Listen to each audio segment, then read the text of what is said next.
We always have bad news and good news. That's part of life. This final days of the AFCON, we do congratulate the Senegalese. I wish that we were there, but at least our referees and some other people from South Africa, they were there. So our Banyana and the big boys will one other day come back with this cup. I was looking at the people of Senegal. They were reminding me of 2010, but I don't think we were even quarter of those people. I'm hoping that one day that thing will happen in South Africa. Also, we want to wish Banyana was saying, well, Banyana, you have done good for us against Zambia. We wish that they are going to having a friendly match with Zambia. We wish that they must present us.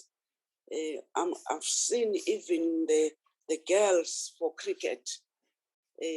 Last week we congratulated the cricket South Africa, but also our girls are doing their most things that they are good on it. With those words,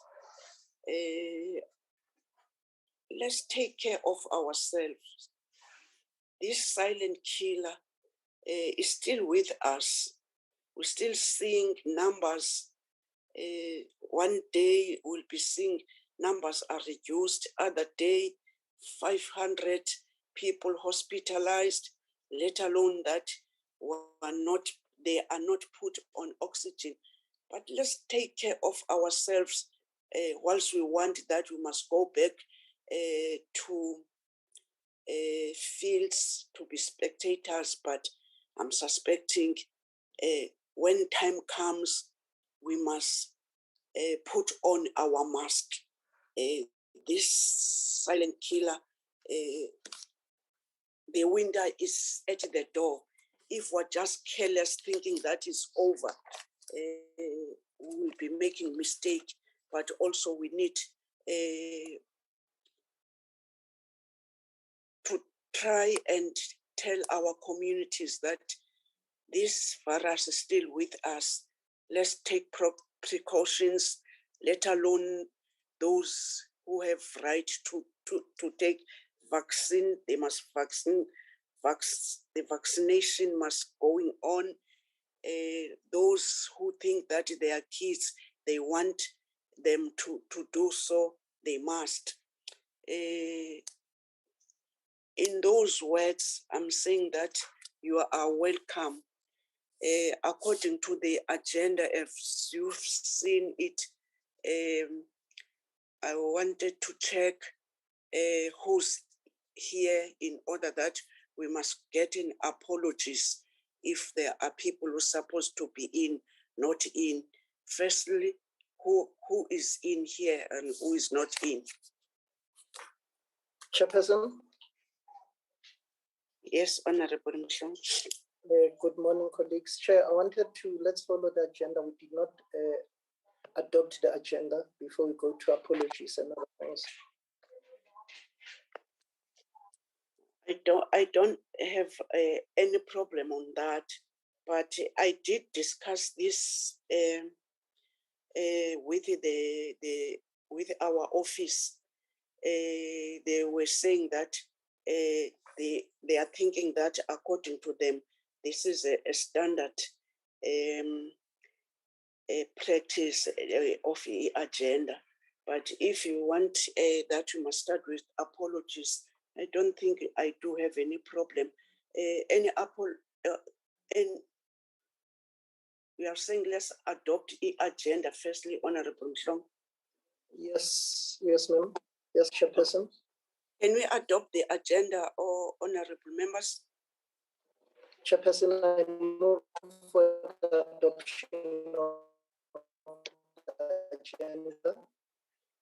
Take out your picture. Your network is bad like mine. We've seen you. You are handsome. Thank you, Honorable Mhlongo. Who's seconding the adoption of the agenda? Chairperson, I second the proposal. Thank you, Honorable Adams. Do we have apologies? Yes, Madam Chair, we have an apology from Minister Mtetwa. He will be joining the meeting a little bit late due to a prior commitment. The Deputy Minister also is not feeling well this morning, and she will be consulting a doctor. We also have an apology from Mamukaola. She will not be joining us today. Thank you, Madam Chair.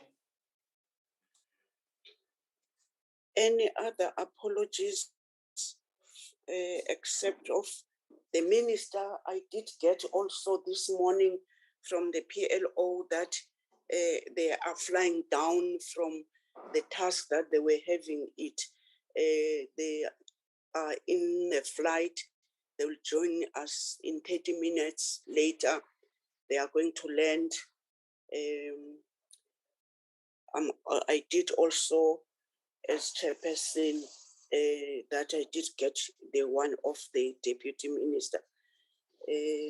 Any other apology? Chairperson, Yes, honorable member. I did receive a message from Honorable Malumane. She's struggling to get in, but she will log in. Okay, I was struggling also myself. Any other apology? Mr. Mhlongo's hand is up, Madam Chair. Okay, Honorable Mhlongo. It's an old hand. It's an old hand. Okay, thank you.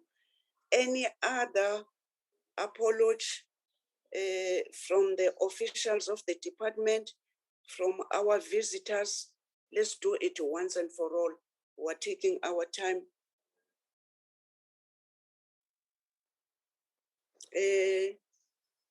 I'm seeing two hands.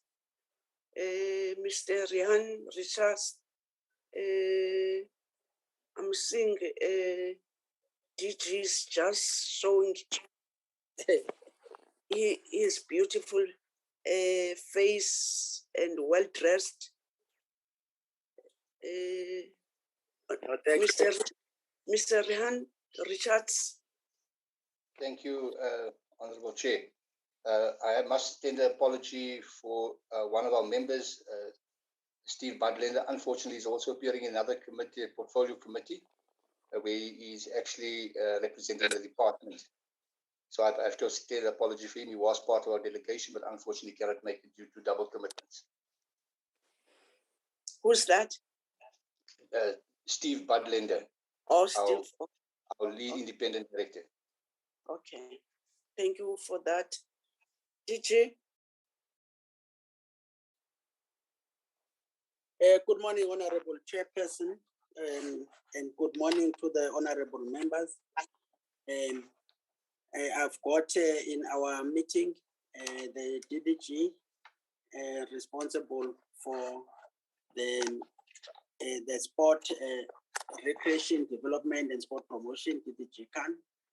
And maybe I will just ask that they introduce themselves, as the apologies have been noted from the minister and the DM.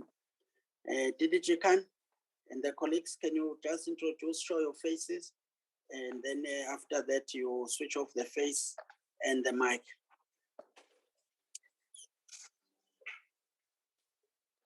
Please, Zolega, take out what you have put in the screen. We're not yet there. Madam Chair, Morning, DDG. Morning. Good morning, Chairperson and members. Good morning, DG, and good morning to the President of Cricket South Africa and the Chairperson of the board and colleagues. My name is Sumaya Khan. I'm the Deputy Director General responsible for recreation development and sports promotion in the department. Thank you, DTG. Good morning, Honorable Member. My name is Mandisa Chukwatamba, the Head of Corporate Services in TSEC. I greet the Honorable Chair, Honorable Member, Cricket World TSEC. Thank you. Thank you. Your network is bad, Mandy. It's very bad. You are going to struggle. Thank you. DG, you wanted today that you must take our time. You were supposed to introduce your office, and then we're supposed now not still in the introduction, but let's try to do it quickly. Excuse me, Madam Chair. Yes. The Minister has just joined the meeting. Yes, 30 minutes is over. Yeah. Thank you.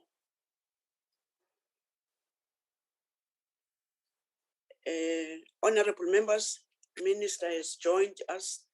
I don't hear any other introduction from the Office of ODG. Let me take this opportunity now to greet Minister Mteto.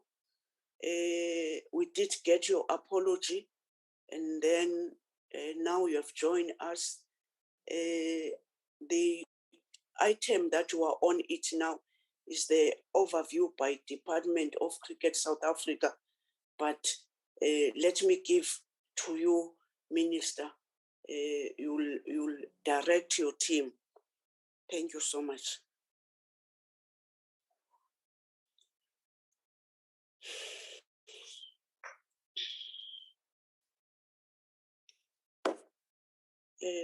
Ntate Nyambos, ukhona.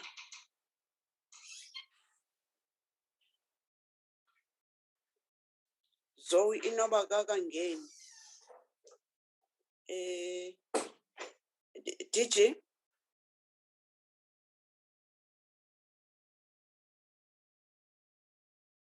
Anyone in the house? The Minister is in, Madam Chair. Maybe we can struggling on the side, yes, but he is in the meeting according to the list of participants. DJ? No, thanks very much, Honorable Chairperson. Chairperson, point of order. Yes. Chairperson, I'm concerned. The Minister is in, but he's not saying anything with this so important issue that South Africa is undergoing, especially on sporting codes.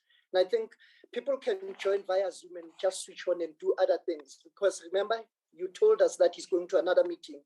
I'm concerned, please, if he's not saying anything now, he must write on the chat that he's struggling to connect because he's connected, but he's quiet. And this issue, this agenda item, it's so important.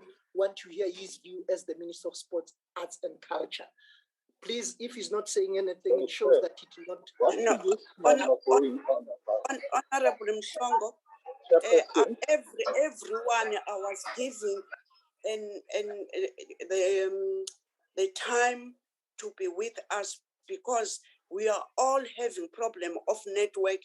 Even your good self, I even said you must switch off because you were struggling. So I wanted that whilst Minister is not getting in, UDG must go on. But please, Minister, please, Minister, wait, I'm still on the floor, Honorable Minister. Oh, okay. Yes. So I was aware that Minister has joined, but he was not able to talk. But I wanted that UDG must do something. We're not to give Minister. If Minister is in the meeting, we can't not to give him a chance to talk to us. But because now we are in, Honorable Minister, please talk to us. No, I've Honorable- been in, Chair. Yes. Chair, I've been in. And I must start there and say that this nonsensic intervention by the honorable member who's impugning my integrity, that I am switching on, but I'm not attending the meeting. I take exception to that. Point of order, Chair. Because it's Point of not order, Chair. me here. Point It of order, is Chair. Let's wait. this Honorable gadget. Shong, let's wait that you must finish and then I'll take it No, is no, this it's a point gadget of I'm order. in The point here. of order, the This minister thing must of not talking while person I'm saying point of impugning order. on my integrity. I won't take The that. person, I'm calling the point of order. It's Chairperson, given. I'm calling for a point of order. Yes, Honorable Shong. Chairperson, we've noted the minister's apologies out of order because you raised that he has apologized. I'm raising that as we've noted that apologies out of order to say I'm undermining his integrity. It's noted that he has apologized. He'll join later. Now, Please, he Honorable cannot just Minister. put words into my mouth. And now Honorable Minister, I'm chairing talking the while he's meeting. talking. It shows that his integrity is questionable because I'm speaking and I've raised a point of order. Now, Chair, I'm pointing a point of order to say we've noted his apology. Now, I was not aware. I thought he's joining based on the apology. He'll join us later, as you've stated on the apologies. Now, I'm not questioning his integrity, but if it's like that, I will question it because we've noted his apology. Can I chair this meeting? Thank you, Honorable Mshongo. Honorable members, the apology of the minister was saying, Minister is going to join us in 30 minutes. The meeting was supposed to start at 9 o'clock, and they are even indicate that the minister was on the flight and then will join us. And Uzoleka indicated that minister is on the platform. The only thing that I must put it on this platform is that when you have said the minister is putting just the jacket and is not in here, maybe I can say that he is reacting on that, because I even said before the minister spoke that we must take care that we are all having problems of connection once we are in, as all of you, even when you were greeting us, accepting the agenda, I've said you must switch on your mic because your network is so bad. So I'm saying that let's not start this meeting in the bad note, because Minister, also you must listen to me when I'm chairing. Honorable Mshongo, also this thing, it was not handled accordingly.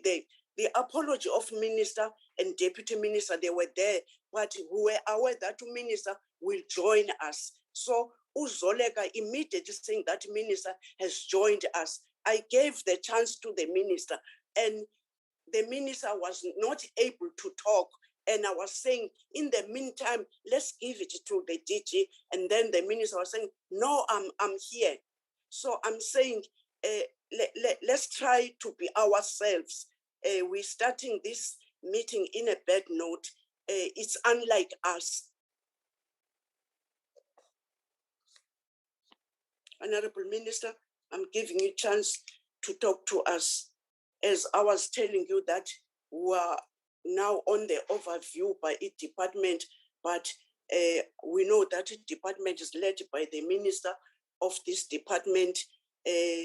We are going to direct us what now to do. That's what I was saying, and that's what we have listened to whilst when you are unable to join us. Can I give the platform to you, Minister? Well, thank you very much, Chair. I'm very happy with your intervention. Firstly, I would want to apologize for not giving you a chance to talk. Sorry, I'm really apologizing for that.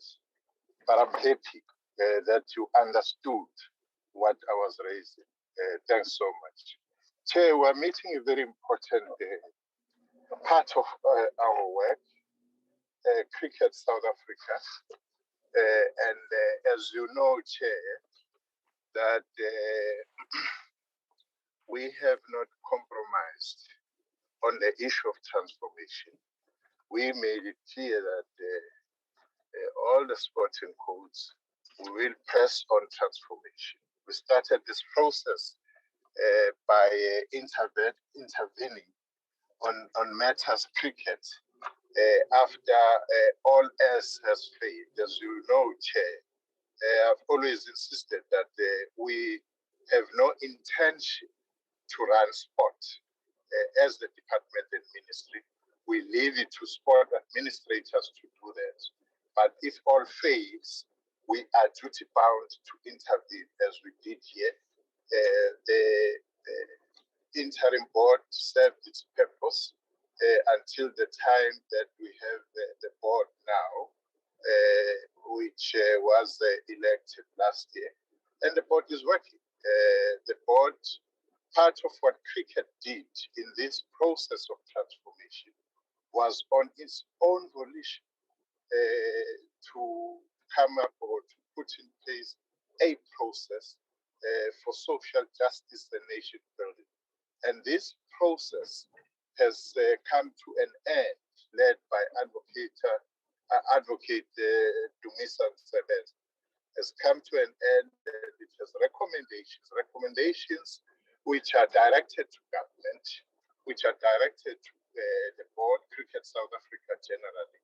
And as we speak, we have exchanged notes between ourselves as the department and Cricket South Africa to look at the way forward on the process of SJN and broader processes of transformation.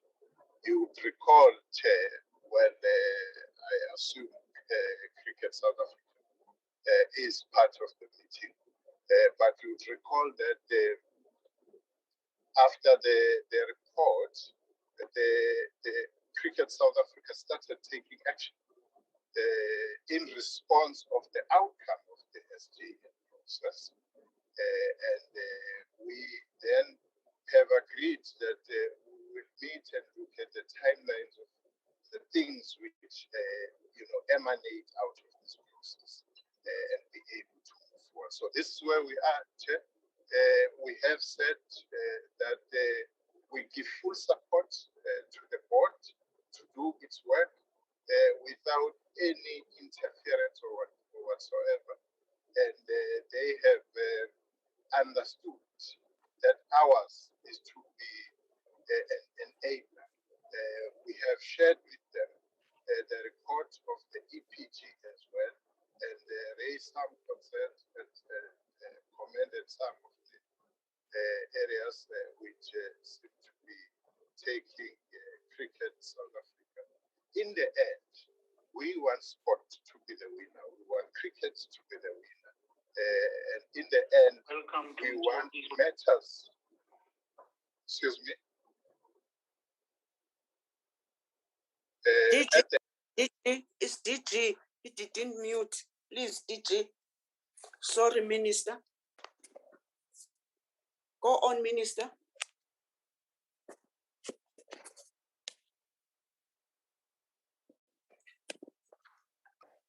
Mr. Minister, you are muted. Minister.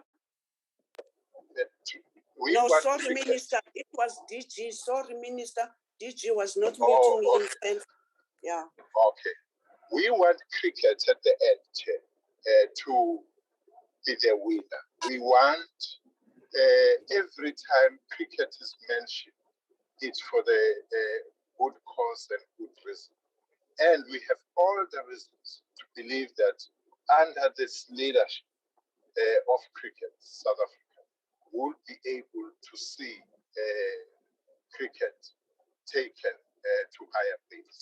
With those few words, Chair, I must thank you and thanks all the members of the Portfolio Committee at Cricket and the department. Thank you so much. Thank you, Honorable Minister. Honorable members, you know, we have so many bereavement in this country of ours.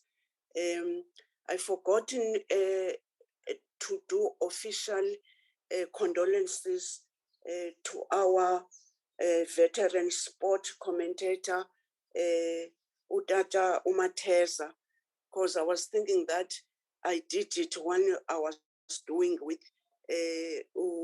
former Chairperson Unkompela, but this is the latest one. As a committee, condolences to the family and to the sport fraternity. Thank you, Honorable Minister. DG.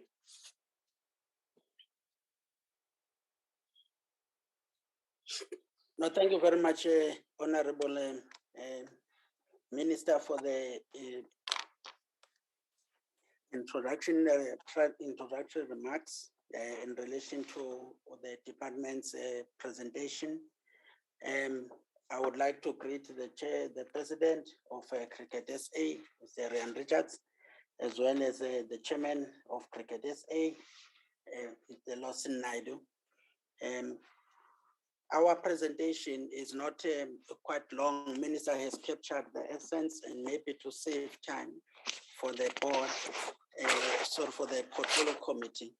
What I will do is just to indicate, Chairperson, that it was to just give an overview based on the request by portfolio committee to present on the Cricket SA. Key to this was the issue of briefing by Cricket SA on allegations of mismanagement and an update on the social justice and nation building report, which the Cricket SA will ably do. But just in a nutshell, just to say that on the issue of governance, following the public outcry regarding cricket issues around governance-related matters, we are aware Minister did initiate a consultative process with all the stakeholders in the cricket family. And this included, of course, the past players, previous CSA presidents, CEOs, as well as South African Cricket Players Association, all among others, as an attempt to respond to the public outcry about the state of cricket in SA. And then out of these consultations, then a minister had to make a decision to intervene on the affairs of Cricket SA. We know that to this level, he ended up then appointing what we call an interim board, which had all the multi-party stakeholders. And there was a very clear outline what they were supposed to do in what we called a 9-point plan that they needed to meet. But key outputs that the interim board was to really make sure happens. One was the issue of the adoption of the Memorandum of Incorporation, which would have focused on the implementation of the Nicholson recommendations. And then, of course, the installation of a board with independent board members as a key feature, particularly in the agenda of transformation at the governance level of cricket. And these were done. The interim board performed outstanding work and was able to achieve all the 9-point plan mandates that they were given. And today, Excuse me, Mr. Mkize. Can Ms. Gamalepe share the presentation, please? It's not on the screen. Oh, Bongi, sorry.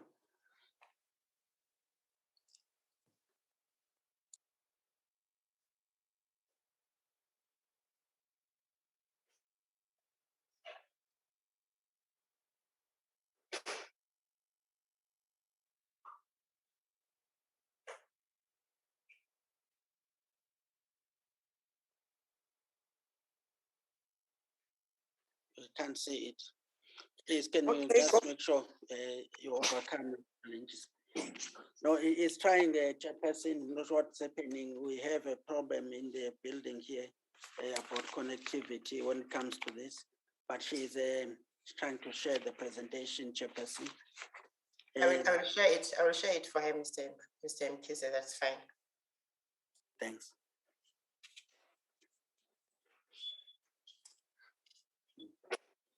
So, Honorable Chairperson, I was on slide 3, where I was indicating that today we are meeting here, happy to indicate that those interventions that the minister had to do have yielded positive results, and that we've got today, as we speak, the board that is composed of also independent members that will be addressing this portfolio committee.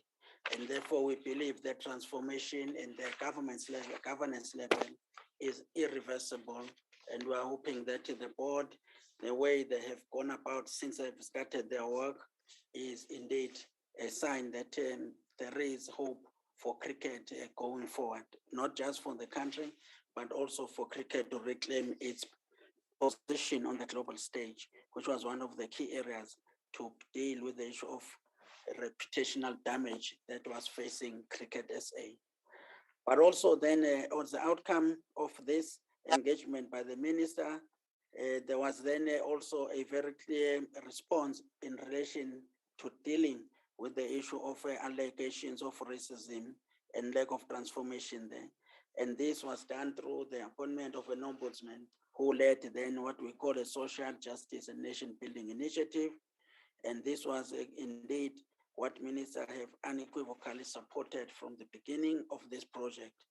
And the report has been done, and minister have accepted that, and he did also himself appear at the social justice and nation building hearings where the advocate Dumisa and Zabeza, as a chairing person there, was then engaging with the minister at that public hearing. To this end, then that was on the 6th of August, 2021. And then currently minister has received the report on the SJN hearings, and will then is applying his mind on what has been done, but also has had an opportunity to engage with the board to follow up on the implementation of these recommendations. And then there is no turning back in relation to the implementation of those recommendations, and minister was clear in his engagement with the board around this issue. And the board has made full commitment towards achieving a transformed and growing cricket fraternity in this country. And then finally, on the issue of financial support that the portfolio committee would be interested in, is that for 2021-2022, department has provided 4 million rand, and this support is being made focused on 2 main areas: girls and women program, as well as cricket hubs program. Honorable Chairperson, on the issue of one minister's reference on EPG, we can indicate that cricket was among those federations that did submit their report. And on these EPG matters, then the high level summary is just to share with you that firstly, at a level of, just to indicate for the sake of the members of the portfolio committee, that we've got what we call the generic charter targets, but we also have what we call the barometer self-set targets. Now, when we look at then the report on Cricket SA, firstly, on the category dealing with the level of governance at board or administration, there is an indication that there is still a work that has to be done, but at least there is progress here, where the full-time complement reflects a predominantly Black African demographic of 56%, while the colored Indian is at 25% and white is at 19%. We know that these are not still at par with the national demographic percentages of our population, but at least there is a progress in this regard. And then at national male, senior, and underage teams, the indication is that we've got the scorecard reflected a real challenge here of an untransformed senior national team, male team, which is reportedly at a predominantly white 53%, colored and Indian at 27%, and Black African at 22%. Then on the issue of the national female as well as underage teams, The senior cricket female team is still also having the similar challenges, the male team at 53% and underrepresented Black African demographic of 26%, colored and Indian at 21% as of 2019. When it comes to the officiating and running of the games, we've got coaches and referee structures. And here we've got federations umpire structure, which is less transformed and has remained relatively unchanged since 2017 to 2019, with a predominantly white composition of 40%, as well as then the Black African at 30%, and then colored Indian at also 30%. When it comes to medical and scientific category of support base, here we've got sports psychologists that indicate 100% colored or Indian composition. And then on school and club structures, we have a report that indicated in the APG that the number of cricket clubs have remained almost static, unchanged, just with the increase of one from 845 to 846 over a period of 2 years, which is 2017 to 2019. While the cricket number clubs have decreased also from 41,967 to 32,241, which is a decrease of 22%. But club and club member forecast remains largely, the forecast remains largely unchanged throughout to 2030. But on the issues of performance overall, that they are achieving at least on the self-set targets at 73%, and that is on parameter targets. Honorable Chairperson, that is an overall. I would like to thank you giving us the opportunity to give the overview. Thanks. Thank you, DG. According to our agenda now, it was we're welcoming you again, the President of Cricket, with your entourage. Now is the time that you must greet and give us the briefing. I thank you, President. Good morning, and thank you very much, Honorable Chair, Mrs. Beauty, and members of the Portfolio Committee. It's indeed a pleasure for us to be able to have this opportunity to provide the Portfolio Committee with an update of the matters that are required. We have previously circulated our presentation, but I will ask one of the members just to share and to bring it onto screen. First of all, I am Rian Richards, I'm the President of CSA, and I'd like to introduce our delegation, which is the Chairperson of the Board of Cricket South Africa, Mr. Lawson Naidu, Ms. Mudatambi Ravele, who's the Chairperson of the Transformation Committee, Mr. John Mahori, who's the Non-Executive Director of CSA, and our Interim CEO and Executive Director, Kuletsi Museki. Madam Chair, as you know that we have gone, and as has been highlighted with the presentation of both the Minister and the DG, that we've gone through a transition, and obviously in the transition we've changed our structure. And I just feel it's important that I would hand over to the Chairperson of the Board, who will take you through a number of issues, and I'm sure that there will be a lot of questions that stems out of our presentation. So I hope that is acceptable to you, Madam Chair. And I introduced my Chairman of the Board, Mr. Lawson Naidu. Lawson, thank you, President. Mr. Naidu. Madam, good morning, Madam Chair, and thank you for this opportunity for us as the cricket family, the CSA family, to present to you this morning on some important issues that we wish to report to the Portfolio Committee about. We have, as has been outlined by the Minister and the DG, as well as Mr. Richards, we've had to overcome some challenges in cricket in recent times. But we're very pleased that that process, the transition process to a new board, was completed in the middle of last year. We now have a new board of Cricket South Africa in terms of its new memorandum of incorporation, and I will inform you of the members of the board in a moment when we get to the relevant slide.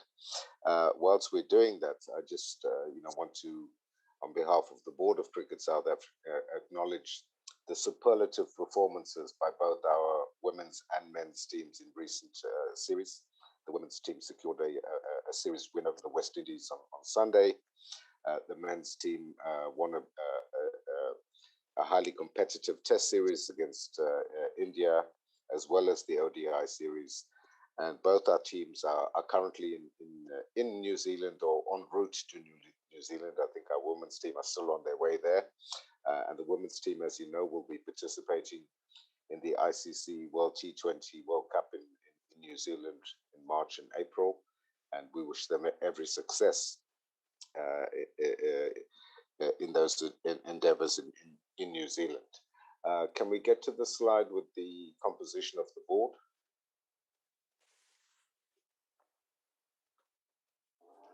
So, Madam Chair, these are the 15 directors that now comprise the board of Cricket South Africa. You will see on the top row the 8 independent directors that were appointed through an independent process with a panel that was comprised of independent experts from the Legal Practice Council, from SAICA, the Institute of Directors, former players, etc., and the former president of Cricket South Africa. Those 8 independent members were appointed through that process. Then we have the 5 non-executive directors, Mr. Daniel Govender, Mr. John Mahodi, who's here with us today, Simpi Wendunso, who's from Border, Craig Nell from Mpumalanga, Tibogo Siko from the Titans, as well as our acting CEO, Mr. Museki, who's with us and whom I will introduce shortly, as well as our acting Chief Financial Officer. So that is the structure of the new board. We've hit the ground running. We've had a lot of challenges on our plate since assuming office, not least of which has been the social justice and nation building project, which concluded in December last year when we received the report from the Ombudsman Advocate in Sebeza on the 10th of December. Very shortly thereafter, we, as part of our commitment to openness and transparency, made that report publicly available, and I think we have all engaged with that report.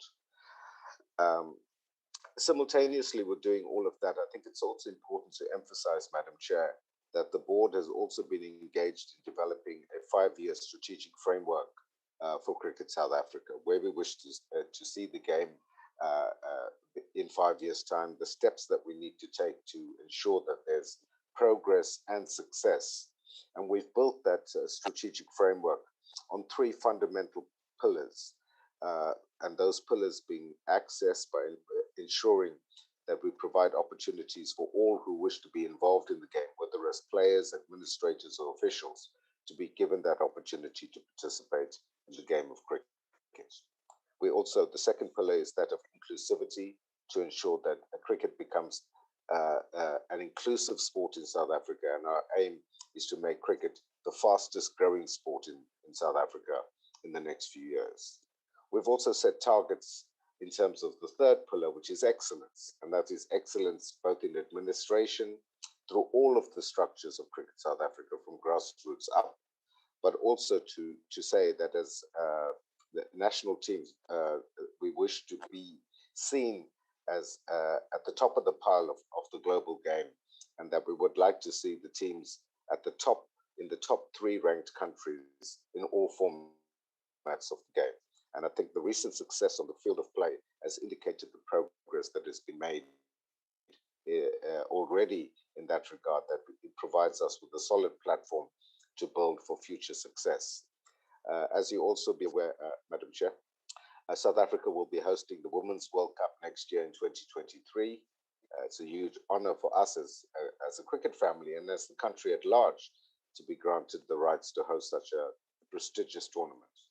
And then in 2027, we will be hosting the Men's 50 Over World Cup also in South Africa.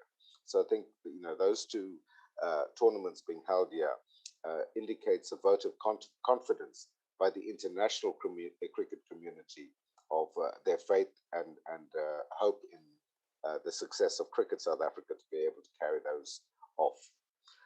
With those few words of introduction, Madam Chair, I would now like to hand over to the Acting CEO of Cricket South Africa, Mr. Buletsi Museki, to take us through the salient points of the presentation that has previously been shared with you.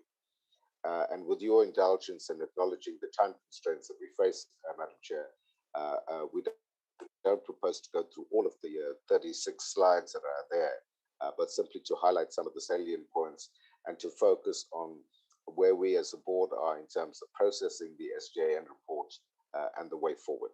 So if I may please hand over to Mr. Museki at this point. Thank you, Lawson. Madam Chair, Honorable Minister, honorable members of the committee, DG Mkhize and the colleagues from the department, members of the media and the general public, good morning all. Madam Chair, if you will allow me, can I switch off my video so that I can just go through the presentation? Yes, you are allowed to do so. Thank you, ma'am.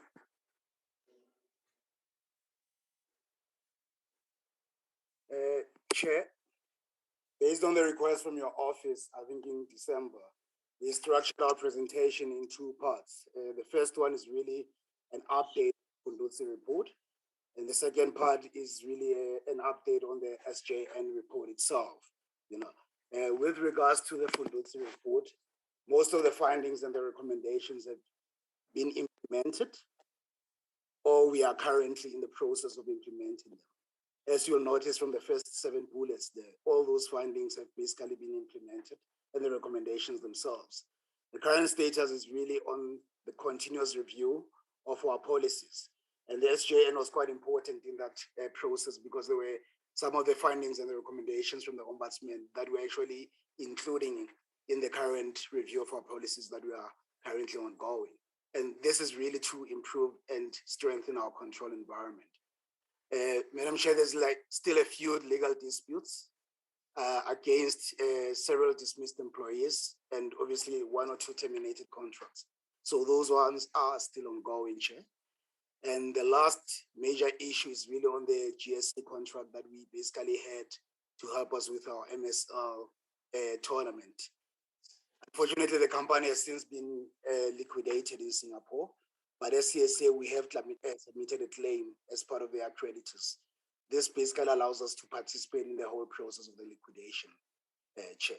So that is really, in brief, the current status on the Sjn Report. But as you'll see, most of the findings and or recommendations have since been updated or implemented, Chair. So, Chair, before I move on to the Sjn, to the SJN report itself, I'm not sure if there's any questions on the matter, or if Chair will take questions after we are done with the presentation. Please done your presentation. All the questions will engage and ask after all the presentations. Go on. Thank you, Madam Chair. On the SJN report itself, maybe just a brief summary on the background. The committee might remember this. Basically, the previous CSA board initiated the SJN initiative after a public statement by 43 former Black cricketers. And it was really during that Black Lives Matter protests that were going on globally. Unfortunately, the board resigned before the process could start. And you all, the committee would be aware that the minister then led the engagements on the appointment of the interim board, which the DG covered earlier.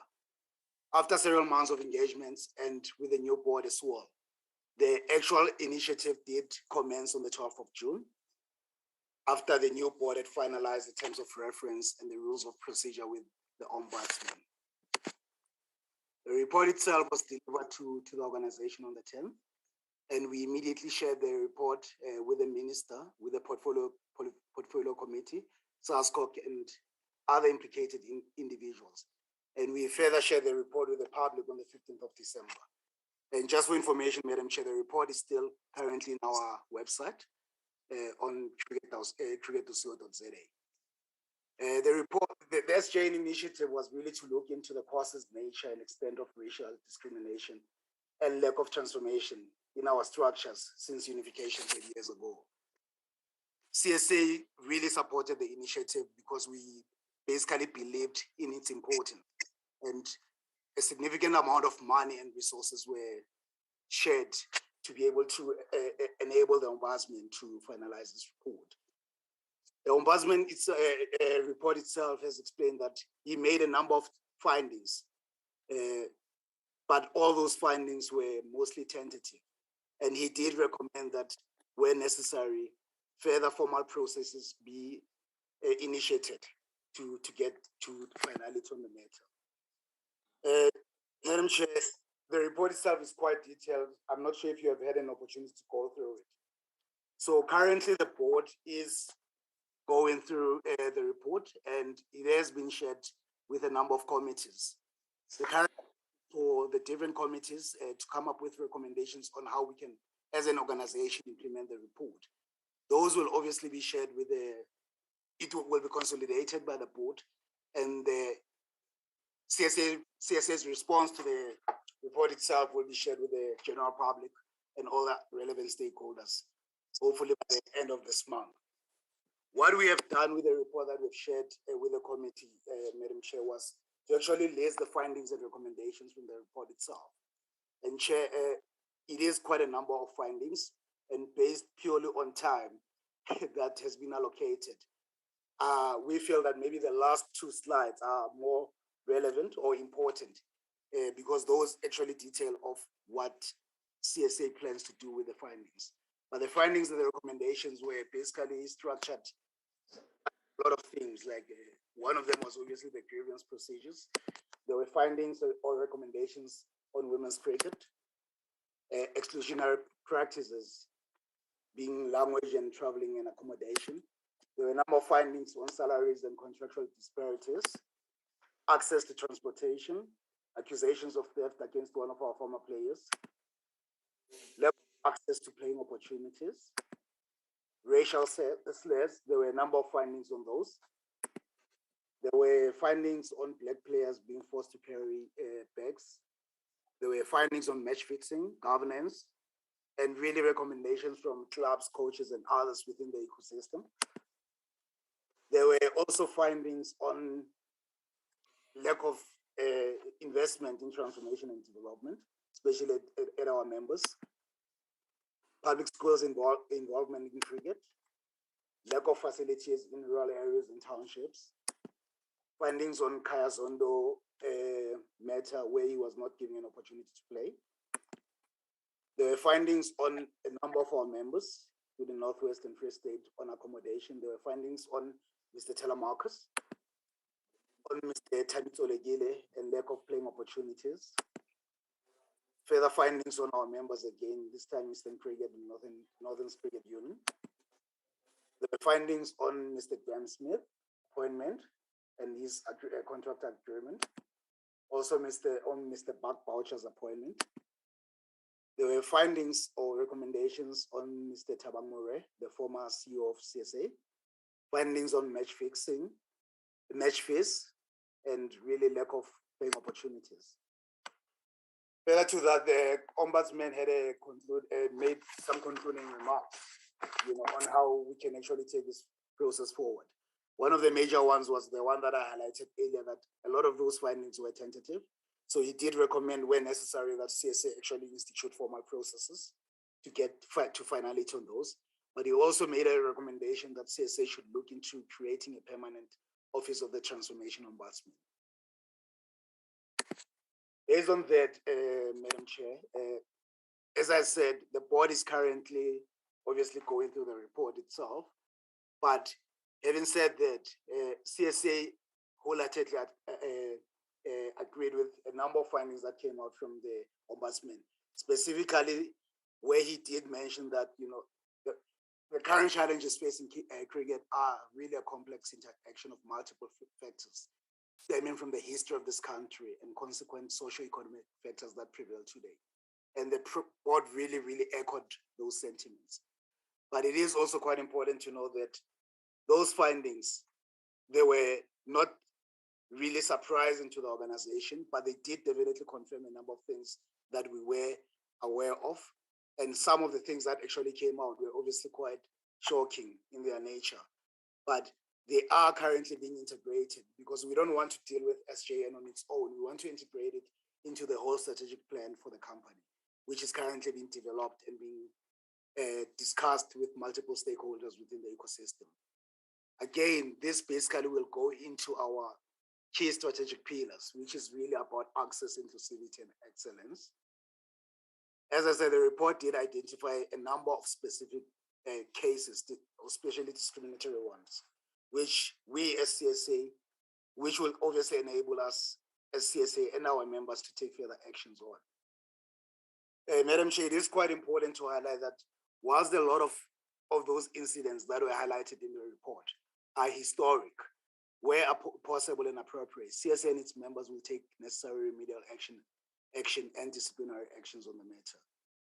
But further to that, we do understand that to avoid another SJN in 5 years, we need to understand what were those structural deficiencies in the system that made this some really shocking findings to come to light. So we do plan to actually make sure that we implement those structural improvements to avoid having an SJN again in 5 years' time. I did highlight earlier, Madam Chair, when I started that the board has allocated a number of these things and findings to different subcommittees, which are currently busy going through the findings and coming up with recommendations. The governance issues will obviously be dealt with by the Audit, Risk and Governance Committee. The women's cricket issues will be dealt with by the Nominations Committee, but again, social audit and risk governance, but all the other committees as well. There were a number of issues on remuneration, player remuneration and selection policies. Our trade committee is going through those. Allegations of racism and racial slurs. Our social and ethics committee is going through those. Transformation and development programs. Our transformation committee is going through those. The issue about cricket facilities and infrastructure. Our transformation committee and pipeline committee are going through those. Human resources issues, including the grievance procedures and the like. Our HR committee is going through those. And the establishment of a permanent ombudsman. Our transformation committee and our social and ethics committee are currently debating that issue. So, Chair, in a nutshell, this is really where we plan to take this matter forward. And as highlighted, as an organization, we really take this very seriously. And we do plan to engage after all these committees have finalized their reports.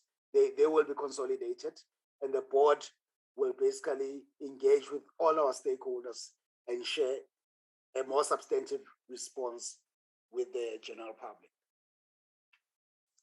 Chair, thank you. Thank you. President. Thank you, Madam Chair. I think it's that both the chairperson of the board as well as the interim CEO has given us a detailed presentation, and I'm sure there'll be many questions that will stem from that. And I'll hand back to you, Chair, to direct us on how we will take this thing forward. Okay. Honorable members,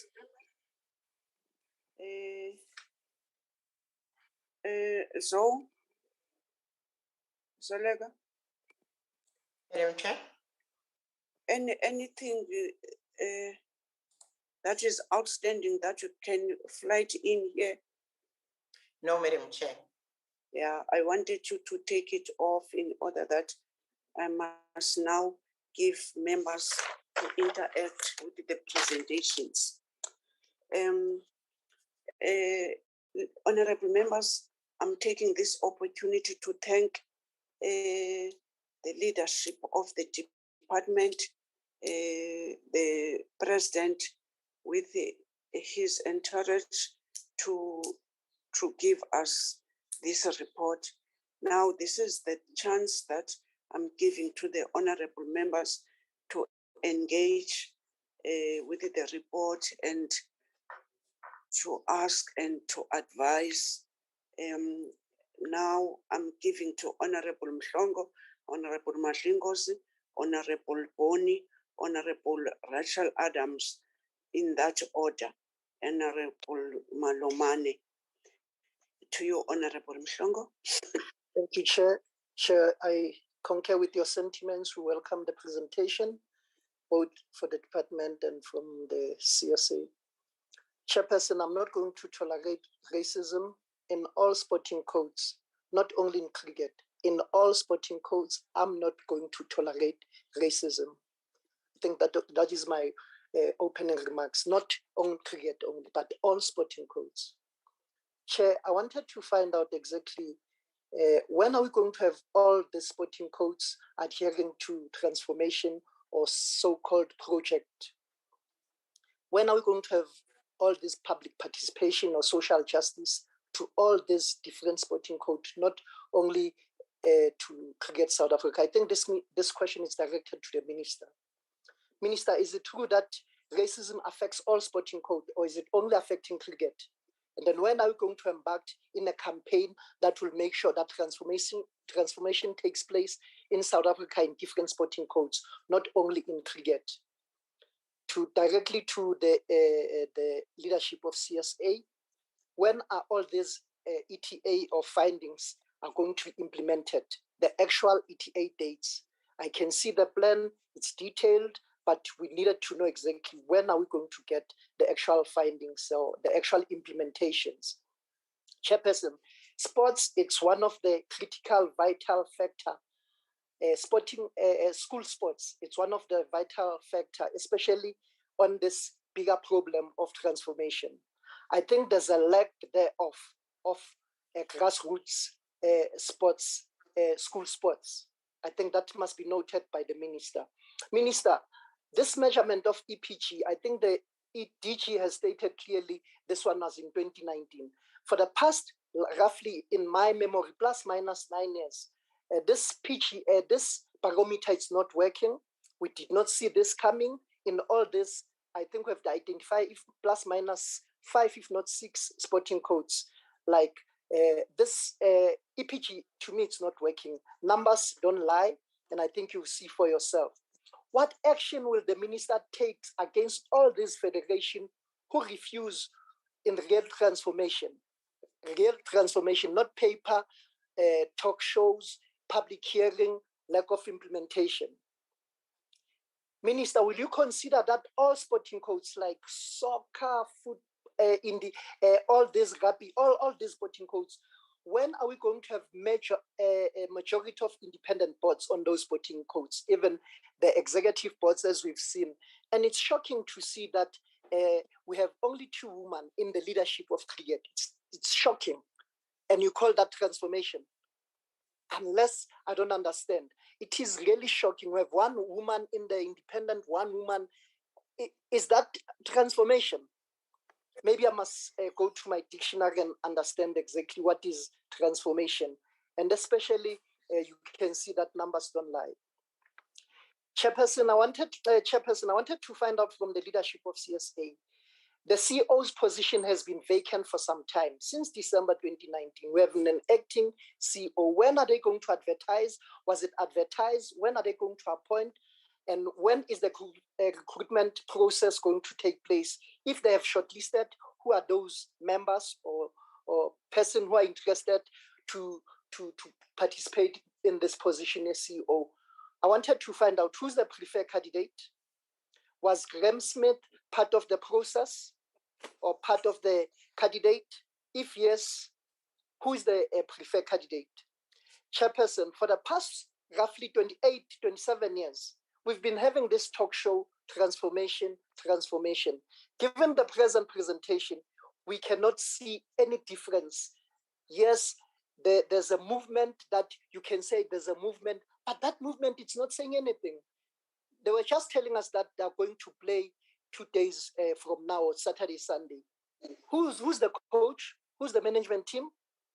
I think under the leadership, the interim board appointed by the minister saw this irregularity around the appointment of Smith and Boucher, yet reaffirm their appointment. It's shocking. it is really shocking that the interim team saw it coming.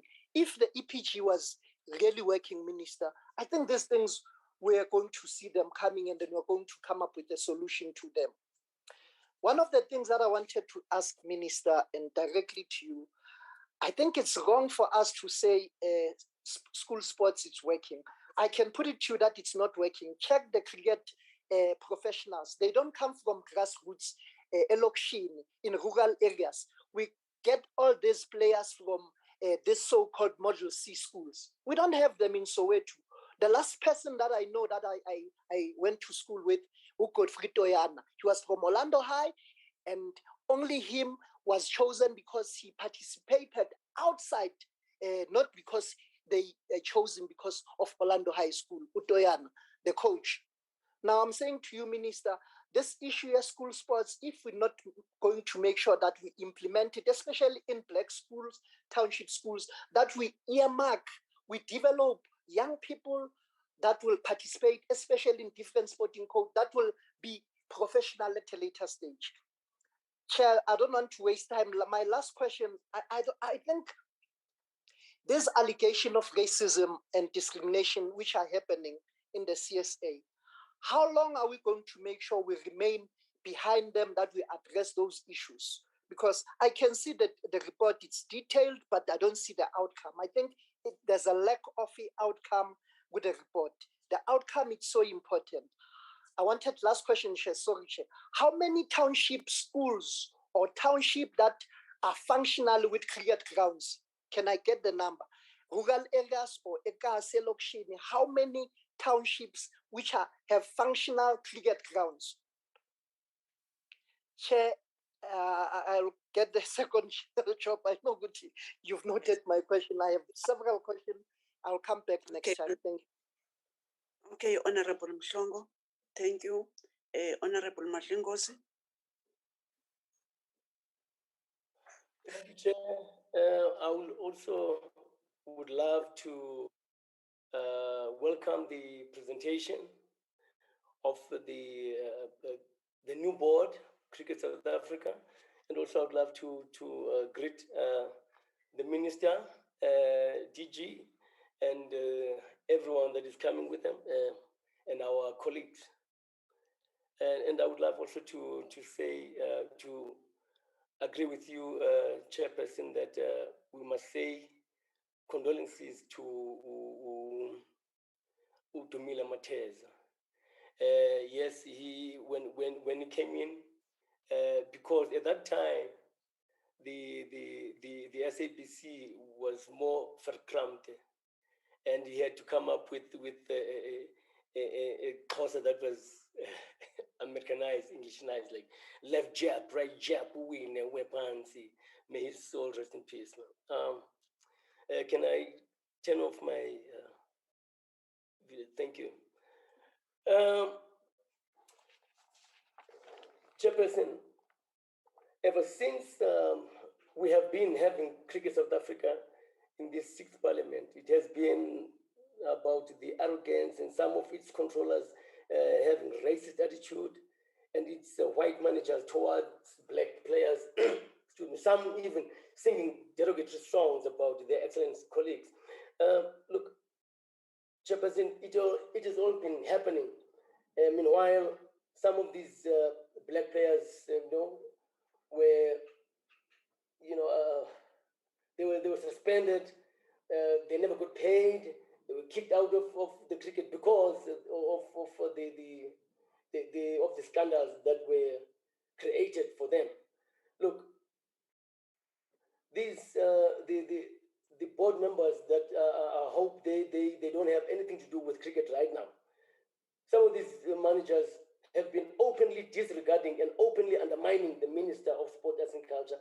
I don't think we need to have these people. I'd like to say to Mama Oravele that the transformation committee could be rendered useless if it's going to drag for a long time before we start to see this transformation. Because it's a problem that we are seeing in our sporting code, as our colleague has been saying. Now, my question is, what is the new board saying about the black players who were humiliated and suspended? when are they going to be paid, if at all they are going to be paid, for all the trauma and frustration that they had to go through, all because they were Black? Is the new board having plans to change the racist, that racist attitude of supremacist, way of talking down to Black players?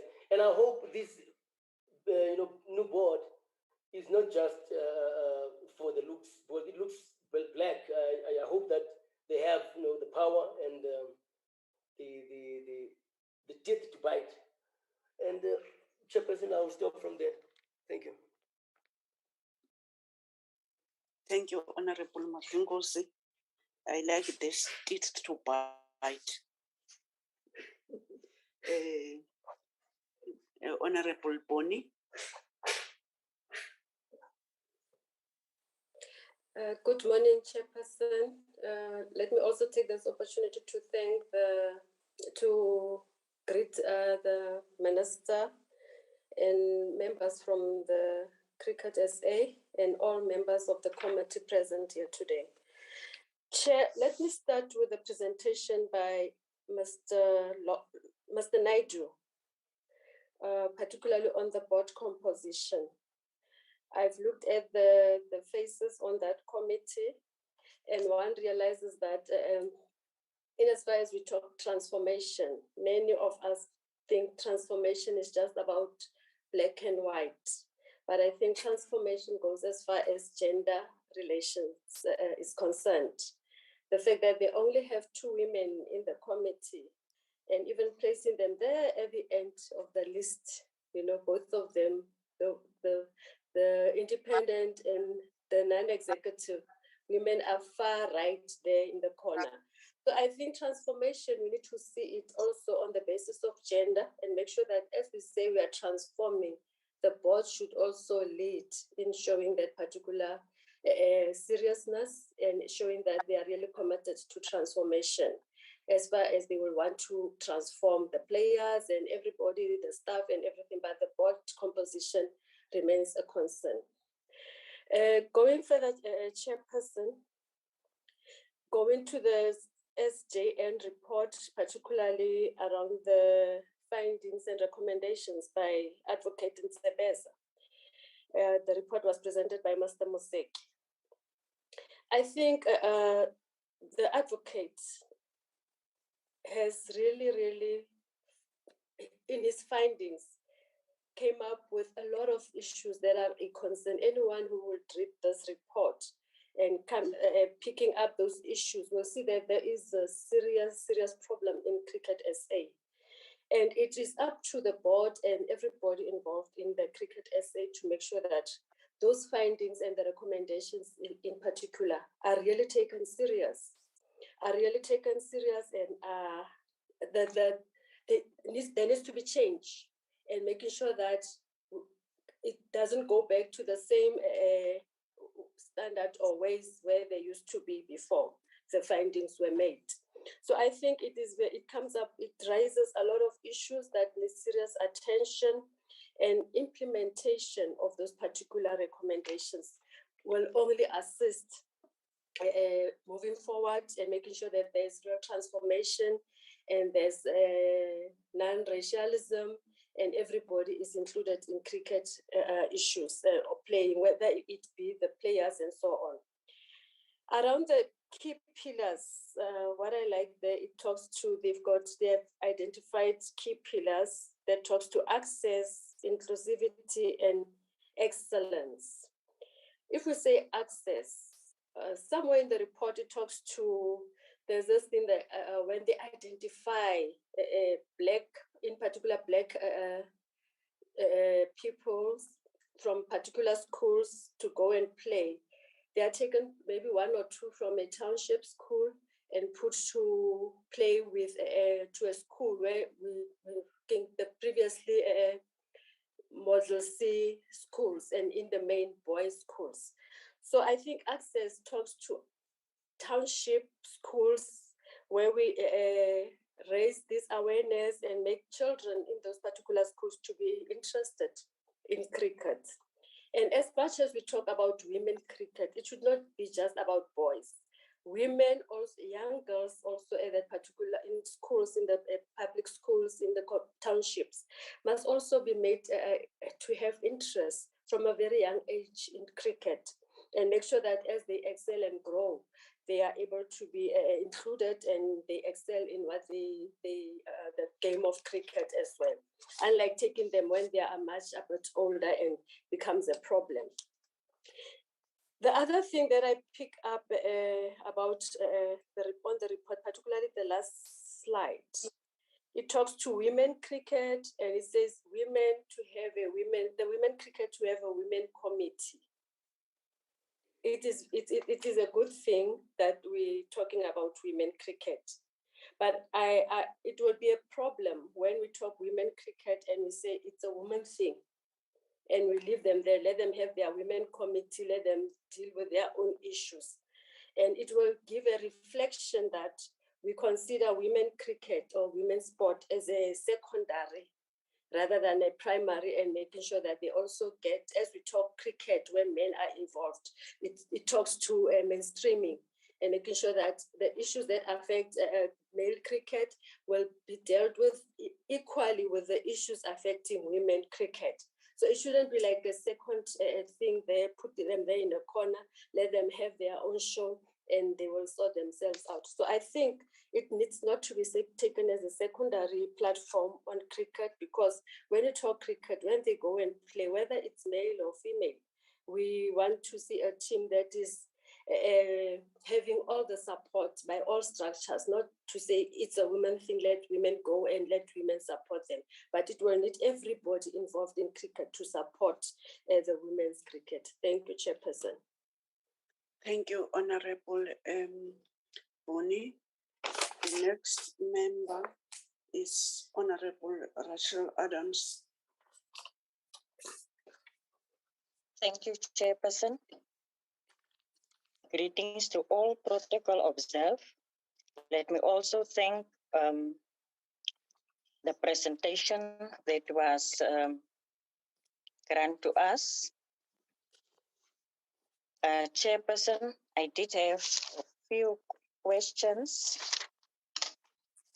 My first question, I noted that there was financial support from DSEC, the 4 million rand.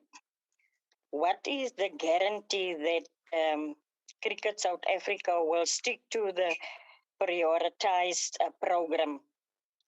And are there no financial internal control system at Cricket South Africa to detect the overpayment and fruitless expenditure?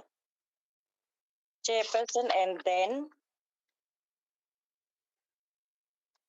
how will Cricket South Africa ensure that race, I'm covered by that one.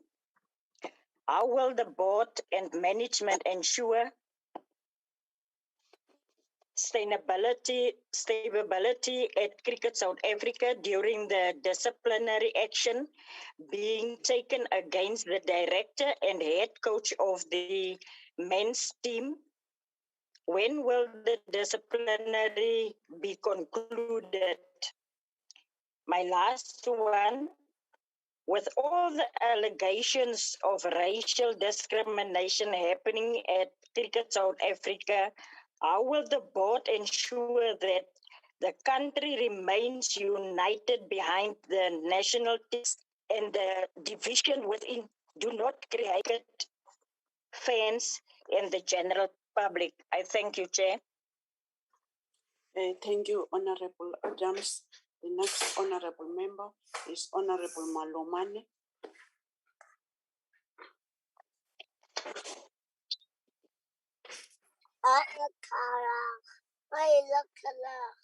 Oh, question. Hey, comrade boy.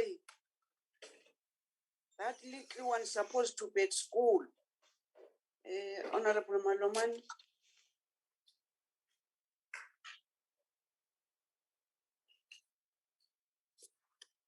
This thing of network. when she is ready. Oh, there she is. Yes. My apology, Chair. I've got the challenge of network, but I think maybe there are other things maybe I didn't hear them clearly, but let me apologize firstly. Let me also greet Show your our face. minister. Okay. Show your face. Thank you. Thank you. Yes, Can you see me, Chair? Yes, we'll Can I- all see you. Yeah, take it off. Thank you. Yeah, take it off. Okay. Thank you, Chair. Let me first greet our lovely minister, our honorable colleagues in the portfolio committee, our staff, the management from the department, and also the board members from. Oh, God.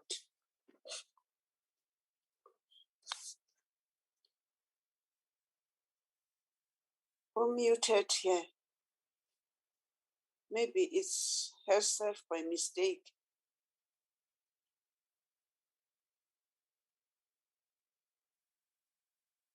Somebody must help.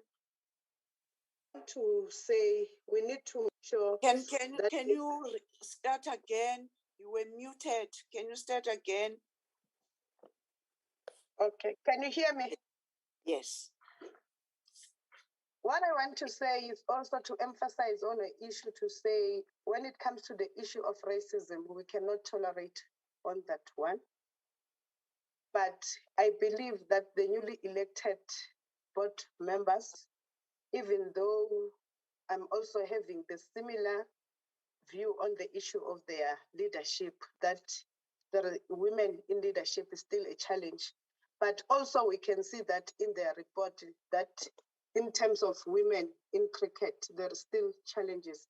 But because there are few recommendations or issues that they want to implement, I think maybe if they can do that quickly so that the women are also inclusive. And on the issue of their acting CEO, I just want to find out when are they appointing a full-time CEO than the acting one.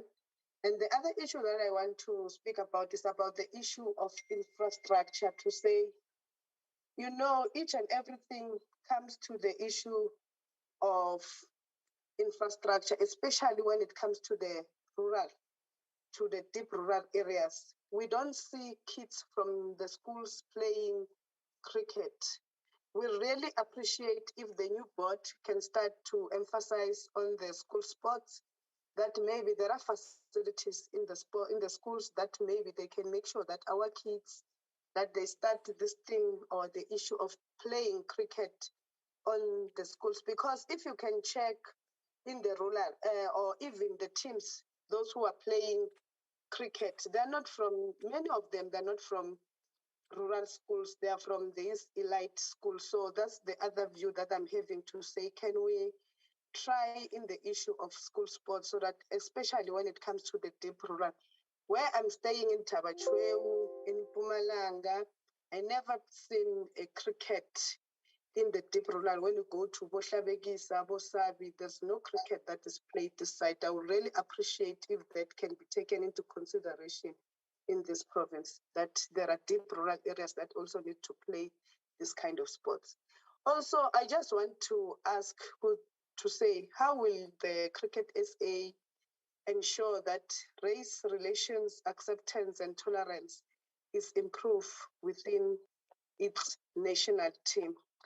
And the other thing that I want to check on the issue of the report, are there any view from them as Cricket SA that is there anyone that they can think that they will challenge the report, or is there anyone who has already challenged the report?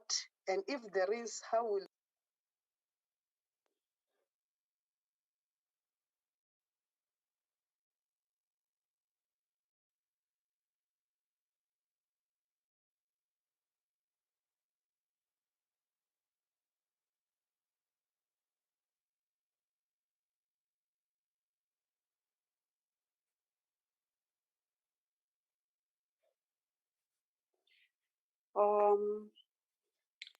Thank you, Chair.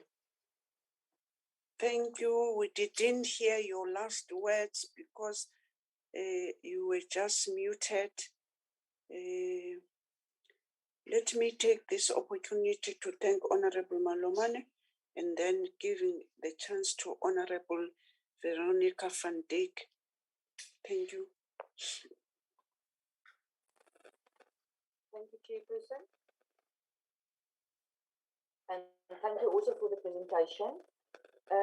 The concluding remarks by the Transformation Ombudsman were that there was no process in place for testing the submissions made to the Office of the OTO. Therefore, the process has merely raised issues and the recommendations and findings contained in the text of the report are merely tentative. Further, that the Office of the OTO advised that Cricket South Africa take on board and establish a process that will require or inquire the grievances from all parties involved and reach appropriate conclusions. These concluding remarks for me are very concerning. Not only that after almost 30 years into democracy, we still need to do these types of reporting at a high cost, but how can it be a true reflection and fair process if the OTO clearly says that it is one-sided? Further, with this in mind, how can disciplinary steps be considered when the report advised that Cricket South Africa take on board and establish a process that will inquire the grievances from all parties involved? I can just get clarity on that. I want to know what is the total cost implication of this report because it was extended from 4 to 6 months, and what is the cost projection for the further investigations or hearings, and how will Cricket South Africa avoid high levels of costs that might occur when the report is challenged? The investigation also pointed out that Cricket South Africa actually is making efforts to provide cricket facilities in remote areas of South Africa to create opportunities for the disadvantaged to enjoy the game. They actually spend millions of rands on development programs and regional performance centers.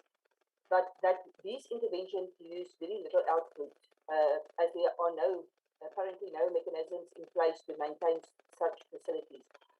What mechanisms has the investigation found should be put in place, and whose responsibility is it? Clearly, it cannot be only Cricket South Africa's problem. What is the department doing in terms of lack of infrastructure within townships? I want to agree with Honourable Mhlongo and request the department provide us, the committee, with a report per province on what government has done to create an environment for transformation in cricket on grassroots level. We want to know how much are invested in the provision and maintenance of basic cricket infrastructure like stadiums in rural areas and townships of South Africa per province, because this is the very first step to reaching one of the key transformation goals of equal access to cricket for all people. Also, on school cricket, according to the EPG transformation report, out of 35,000 schools in the country, less than 10%, that is only 250, participated in sport. And they're citing the lack of cricket in schools was also a problem that hampered transformation. For me, this is an indication that government is also failing sport development and transformation at grassroots level. And I want to know whether there's a MOI in place with the Department of Education, and what effort has been put in place to address the lack of access to opportunities for cricket in townships. Thank you very much. Thank you, Honourable van Dijk. The next honourable member is Honourable Dennis Joseph. Thank you, Chairperson, and I welcome the report. I would like to start off by saying I agree with the Ministry that there should be no compromise on transformation, and where the leadership in sport fails, that the Ministry and the Department must step in. Of course, we are here to carry out the mandate of a democratic South Africa, and that will include the Department, the government, and all sports codes. And we should not be worried about intimidation by previous sports persons or people with money who want to dictate what must happen here in this process. So I support the Minister that sports must win, cricket must win, all sports must win, and that is the role of the new leadership. I also would like to know on that comment on the financial report, the 4 million, as my previous colleagues have asked, the girls and women's program and the cricket hubs program. I think we need a breakdown of that plan so that we can get confidence and support the plan that must be put in place. I also want to support you, Chairperson, on congratulating our teams that have done well. But of course, there's cricket in the boardroom and cricket on the field. And I think we are dealing with both of these situations. But there's a comment made on the fiduciary report about the review of the policies to strengthen the control. Now, I want to ask, at the time when this Graham Smith was appointed, Mark Boucher was appointed, and there was irregularities going off the rules that were there, who were in charge there? I think the leadership has failed us, Chairperson. The leadership at the time there has failed us, has failed the country to allow these things to happen. And therefore, I appreciate the comment that was made in the report that the review of the policies to strengthen the control and adherence to that is very important. So there's my view, Chairperson, the findings, recommendations, all that was said is important. And we must allow, as the Minister said, without interference, Cricket South Africa to do a corrective action and a corrective plan so that we stop if there's any sign of racism, discrimination, unfair play, favoritism, nepotism, whatever is still there in any sport coach. This is our responsibility to have oversight to build a new nation of equality and equal opportunity in the sports. I also want to, Chairperson, in closing, want to say this proposal of a permanent ombudsman in the office should actually, the department must consider having an independent body like this for all sports coaches. I don't want cricket people to complain to cricket and soccer to complain to soccer, because there's intimidation afterwards and victimization. So we should consider having this body for all sports coaches, wherever there's discrimination of any kind, that the players, the administrators must have feel free to report to such a body. Chairperson, in closing, I want to say that I think Graham Smith even went so far to ask for an independent contract with his own terms, and I think he was honestly a bad example to everyone else down the line, setting a bad example. But the board and the leadership allowed things to happen at that level.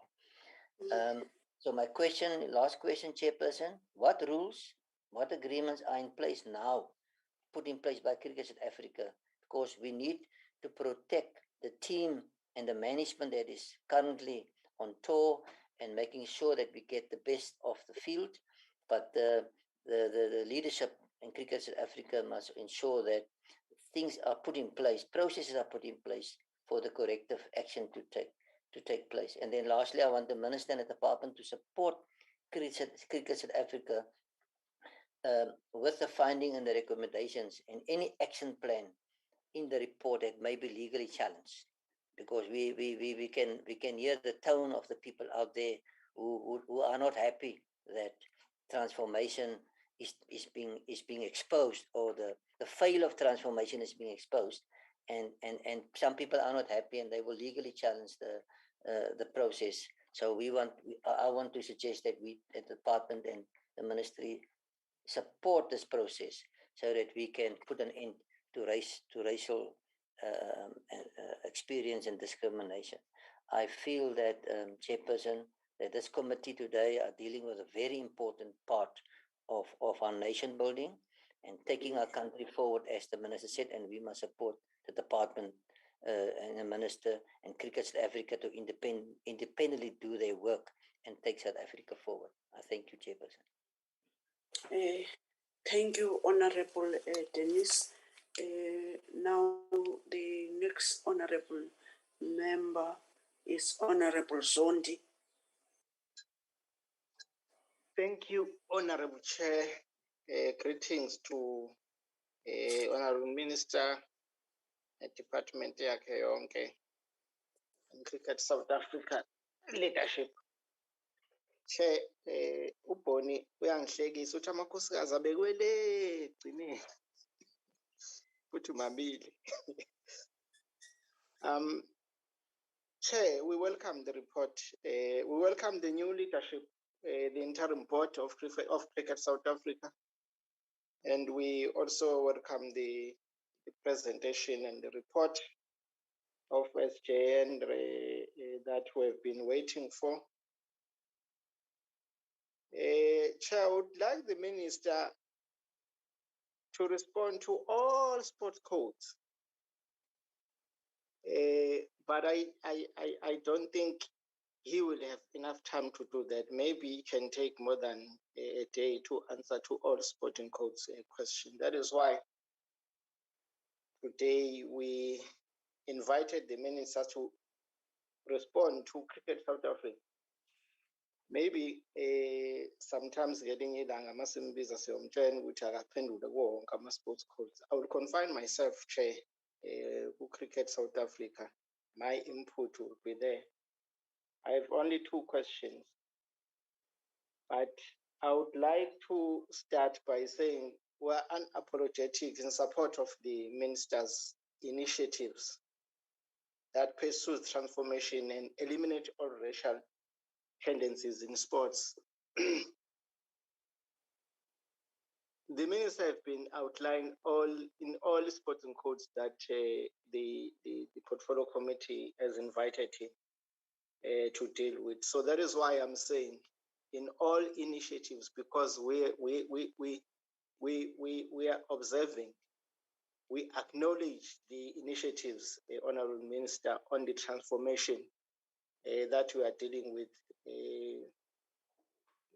But Cricket South Africa has so many issues. We have indicated in the previous meetings, and you know, and that is why I think the initiative of the interim board, the new interim board, was one of the interventions of the minister and the department, just to deal with the issues in Cricket South Africa, as raised by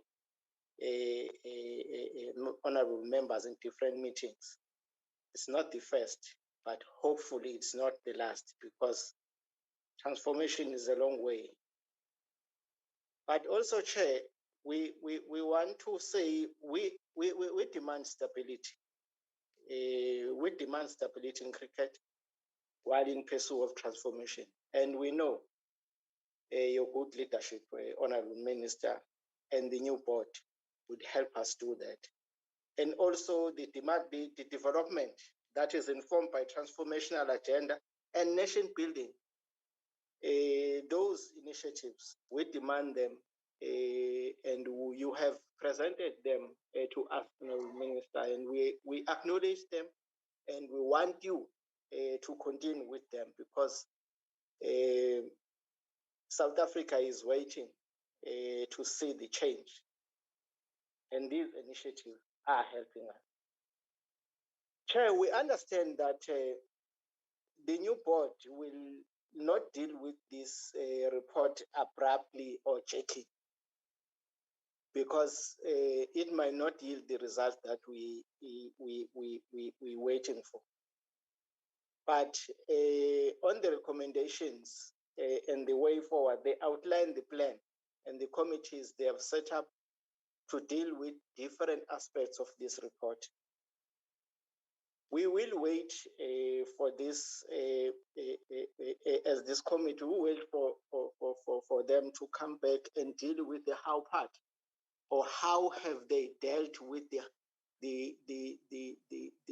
each and every part of the recommendations as they have outlined. But I like the way they are dealing with them, because they are not saying, they are not listing all of them and say just one a committee or unit will deal with them. If they are appointing different committees to deal with different issues that have been raised as recommendation, I think that is the only way that will take that will deal with these matters at a very short space of time, rather than expecting them to deal with them, which will take maybe 12 months or years in dealing with all of them if there is one body. But if they have splitted the responsibilities, it will help them to deal with them. Ngingazi-ke noma sitangibone kahle kodwa ngicabanga ukuthi badila kanjalo na. Mhlambe-ke okwethu ukubuka in the next coming months, how are they dealing with each and every recommendation mabebuya bazositshela ukuthi badila kanjani nayo. Si amehlo siwabukile siyi-South Africa siyi-committee, not only the committee but i-South Africa yonke ifuna ukwazi ukuthi lokho akade kwenzeka ku-Cricket South Africa, i-department, interim board, the new interim board and department, how are they dealing with them? The last question, Chair, that I would like to ask is the appointment of Mark Boucher. I think the two honorable members asked them, but I was not covered. Yes, the question has been asked. I just wanted to know whether the appointment of Mark Boucher happened after the interim board has received the Sjn report, or he was appointed before. Was it before the appointment? His appointment happened after they have received the report. If it happened before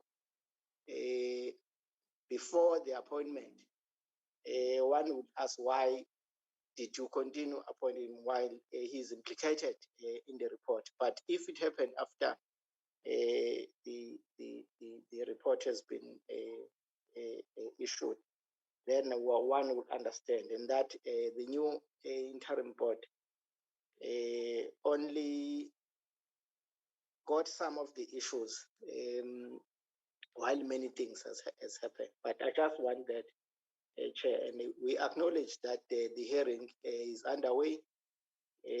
We'll wait again on the outcome of the hearing on not on his appointment, but on the allegations that is leveled against him. Even if he is appointed and he is on duty on behalf of the country. Chair, I think okwamanje nami ngizoma lapho ngoba emibuzo eminingi angifuni ukuyiphinda abahlonishwa asebeyishilo. Thank you very much.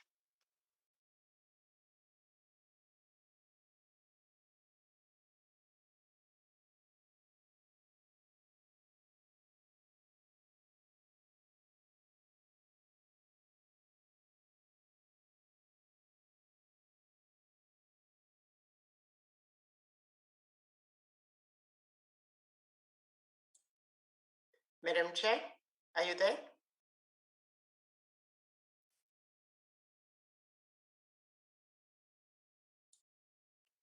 I'm sorry, Honorable Sibisi, it was myself that is muted. I don't know why. Honorable Sibisi. Thank you, Madam Chairperson. Greetings to the Minister, honorable members, members of the department. We can't hear you. What is going on? Yes, Yaguza, but your voice is too low. Thanks, Chairperson. Let me take this opportunity to welcome the report and also join all other colleagues. Memeza. Never. Hey, Mubani low. Bayakmosha, but memeza, your rally voice. All right, now it means I must shout with a stewardship voice. Yes. No, man, Chairperson, engifisa ukusho ukuthi it is a disgrace. Even in 28 years of democracy, we are still complaining about transformation, nepotism, racism, and all those things. What I want to know, what is a problem for the cricket of South Africa just to transform at once, and do the right thing. I mean, many of the colleagues have complained about the issue of transformation, about the issue of racism, even about the issue of school sport. The department Kabazela ningabakwethu yini okumele niyenze to sustain and develop school sport. Ukubuka ukuthi from 2017 the clubs and the hubs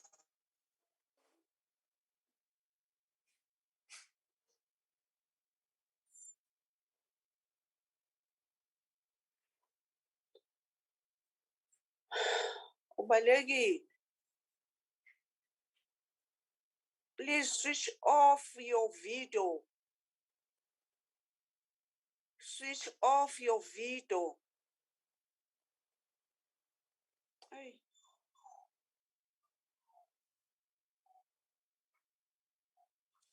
Madam Chair? Yes. I will ask Mrs. Visi to write down his question on the chat or to forward it to me. Okay, thank you.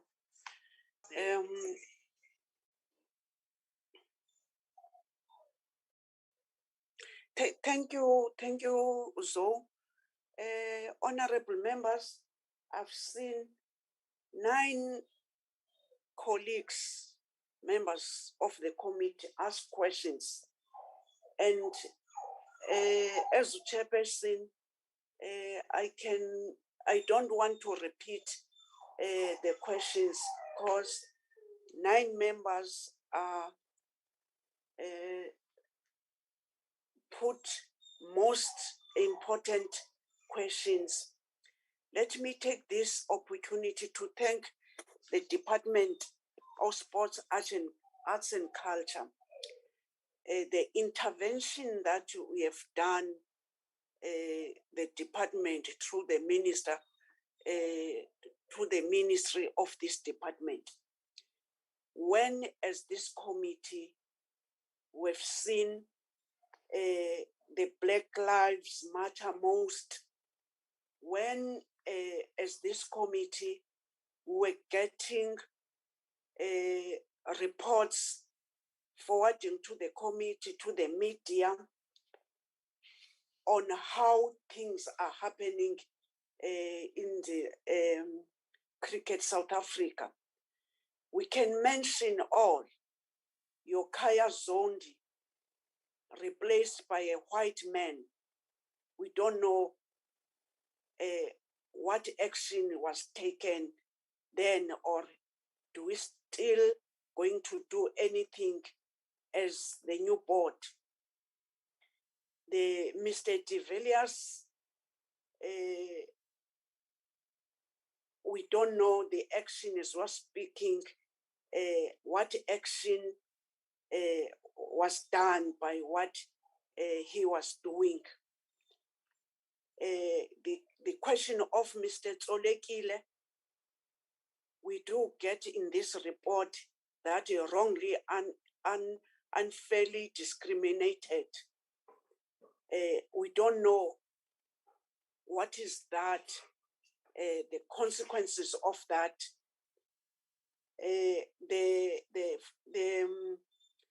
In fighting in Eastern Cape, we don't know how are you going to handle that, because we want to get to know what in interventions and what is it now, what is going on.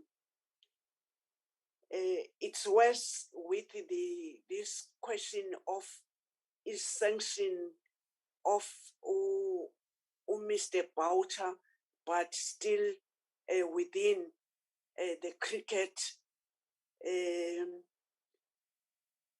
I don't know why he is now in there given special leave, and then how he was appointed still in existence. Coming to this Mr. Smith, the irregular appointment of Mr. Smith, we are hoping that we are going to look at on that. We are raising these things because they did come to our committee. This problem of racism, this problem of transformation, it's glaring. It's mostly is there in each sporting code, but with Cricket South Africa, we are hoping that those who were thinking that you must have this CGN and this independent body, you are going to do, I don't know whether it's going to be miracles, but you are faced with a huge animal which is in your house. You are hoping that as a new board, you suppose to do not miracles, but you must do what is expected by us as this committee and the country at large. You know, when even this question of the language that must be used by cricket players. So your task is huge. Saying that, but the department that did say that all is not well, we are saying that each department must assist you. You must fast track the way forward. You must have time frames putting to our department in order that even our good self must know that in your way forward, you have put time frames, not openly ended, but we know that you are having a huge task. This thing of racism, this thing of transformation, most of us, we went through that during the days of apartheid, that we're not having opportunities to be just South Africans, in order that we must do sport freely. Now, when I was congratulating on behalf of our committee, Senegal, did you see the masses that they were happy when their team is winning? It's black and white, and it's just masses. We wish that when cricket is playing, when we're seeing cricket, we must not see cricket with the eyes of black and white. We must see players that are playing for this country, irrespective of color, but we cannot afford to have a transformation without a gender issue. You know, this question of a gender, it's the most important thing. You are coming to each department of the government, we'll be seeing gender violence, we'll be seeing rape, we'll be seeing all sorts of evil things happening in when we are coming to women. But we don't want to say women, we want to use the gender issue. We love that. We are hoping that all what is outstanding, as this committee, in next meeting, you will share with our department. I'm seeing that no other member that entertained or raised question on the letters that recently, on the 31st of January, that we got some responses out of the good work that the Sjn Report has done. Now, we are the committee who's doing the oversight. There are things that are not supposed to be done by us as a committee, but immediately that there are queries, we'll forward this letter, honorable members, that I've said it must be circulated to all members, because report of Sjn Report and if now is coming to the committee, the only thing is to refer it to our department in order that the department must take it with the Cricket South Africa in order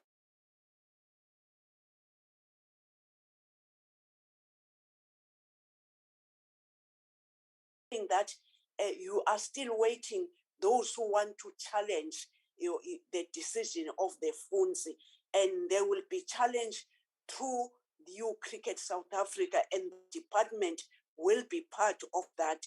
I'm tabling this that we did get the emails of people who want us to intervene, but we didn't forward to you as a department. I wanted that the first preference must go to the members in order that I must not hide anything which is coming through this portfolio committee. But when I was reading, I didn't consult with other members. I was seeing that the new board, the department, they can handle this, as you were presenting, saying that you are looking to those who can challenge the Funzi report because it's not your report, in order that those who are querying the findings, they must have chance of coming and present what they are. But the question of transformation, the question of racist attitude in Cricket South Africa, it doesn't belong to this country. It doesn't belong to this committee.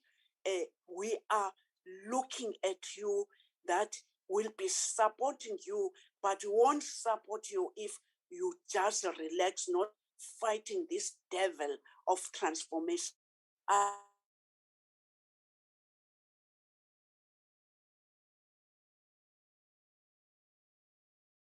All the leadership who are in this platform, our hearts are bleeding about the 1994 that was still having serious problems of racism in Cricket South Africa, let alone about the transformation.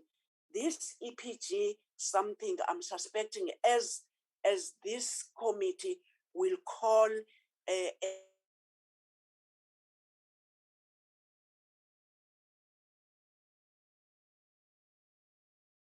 formation for all sporting codes, but today we are talking about cricket. There are other culprits, but we are seeing that Cricket South Africa is the worst in connection with the racism and the transformation. There are in other codes, but the alarm that it is there that former players that were ill-treated, we don't know how, when we were having a reconciliation, and I don't know what about these former players, that what can we do as a government of South Africa, because ukuhlukumezeka kwabantu that they are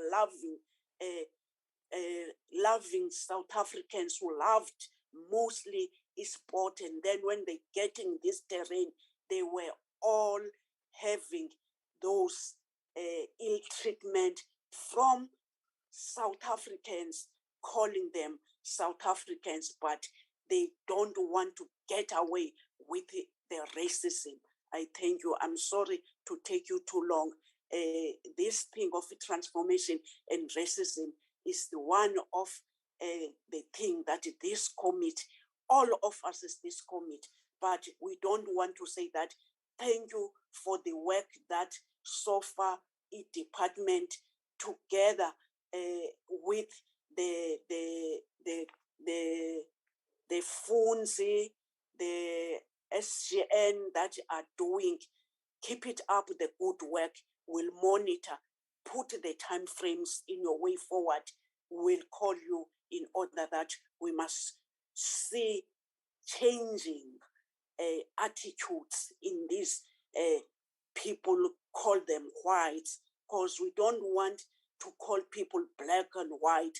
We want to call sport women and sport men in South Africa. But we cannot not avoid to say those white elements, not all of them, the few that they are doing these bad things in our country, in our sport fraternity. We cannot, we're saying no to Black life. Black lives matter most to us. I thank you.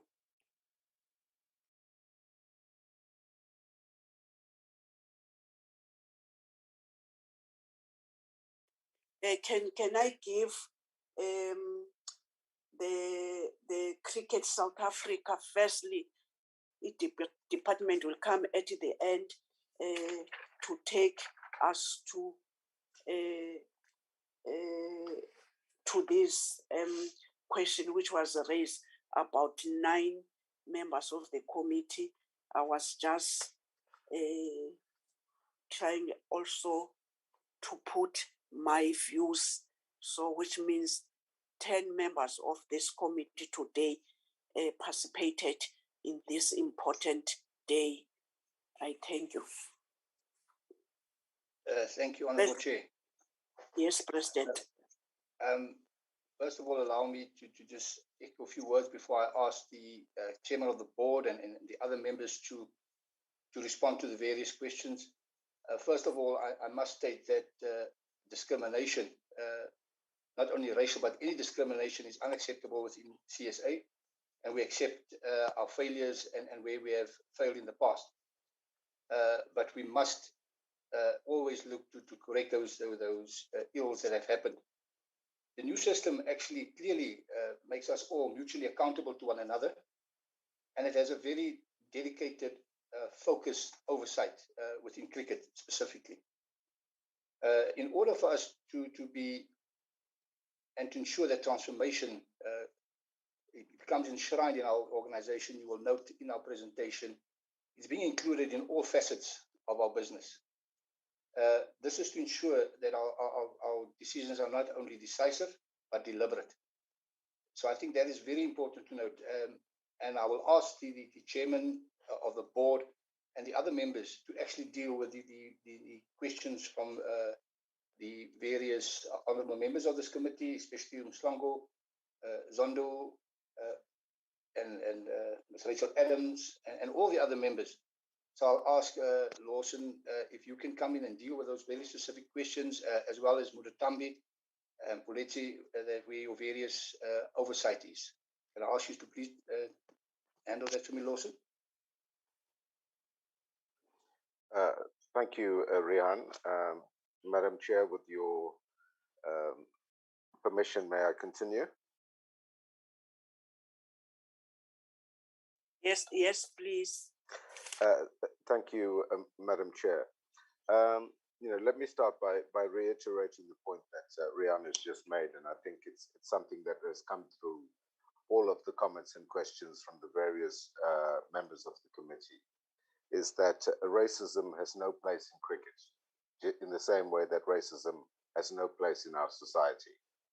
And I think we must acknowledge that cricket and sport are but microcosms of our society, and we have a broader challenge to eliminate racism from our society at large, and that our society at large also has a long way to go in affecting the kind of transformation in our society that we wish to see. And that's a commitment that runs through the 5-year strategic plan that CSA has put in place. That transformation runs through that strategy through all facets of the game, whether it is, as I said earlier, from an administrative point of view, a governance point of view, and a playing point of view. Before I deal with the specific questions, I just want to clarify one thing that Honorable Zondi raised. Just to clarify that this board is not an interim board. It was a board that was appointed in June of last year in terms of the new memorandum of incorporation that has been approved for Cricket South Africa, and it is a board that will be in office for a period of 3 years in terms of that MOI. Madam Chair, to deal with the specific questions, there was a question about our implementation plan in respect of the SJN findings, and I think Puleti Moseki dealt with that in the presentation, is how the board is dealing with that. We hope to have a consolidated view from all of the committees, consolidated by the board at the end of this month, which we will then share with relevant stakeholders and the public at large, and that it will be a detailed implementation plan as part of our 5-year strategic plan, with timeframes, with targets, with KPIs, and with accountability mechanisms put in place. So we want to ensure that we're not paying lip service to this process. We've been very careful not to provide a knee-jerk response to the SJN report, but to take a broader, considered, and holistic view. And how do we incorporate the lessons from that SJN report into our 5-year strategy? So that will certainly be a part of the consolidated response when it comes. Madam Chair, we join with the members of this committee in expressing our condolences on the recent passing of Dumile Mateza. CSA did in fact issue a statement last week on his passing, and I would just like to add that we as a cricket family have lost a dear friend, and we also acknowledge the input that Bra Dumile had made to the SJN right at the start of the hearings in July last year. Madam Chair, there was a question about black players being suspended and without pay. I'm going to defer that to the CEO. I'm not aware of any black players having been unfairly suspended without pay. And as I said earlier, racism has no place in our sport, and we will not tolerate it at all. In respect of the composition of the board, which was raised by Honorable Marekwa, the board composition, unfortunately, we only have 2 members, 2 women members on the board. And that is something that cannot be rectified by the board itself, because the manner of appointment and election of board members is set out in that memorandum of incorporation. But what we are committed to doing as a board is to appoint independent, non-executive directors to some of our subcommittees. That's where we have the discretion to make additional appointments, and that is a matter that we are giving due attention to at this point in time. It might be useful also at this point to deal with the issue of the establishment of a women's cricket committee, and Sis Muditambi can add to this when I'm done. But that is done in an attempt to mainstream cricket issues within Cricket South Africa, and not to compartmentalize those issues. Transformation in cricket must, of necessity, include the involvement of girls and women at all levels of the game, and that is something that we take very, very seriously.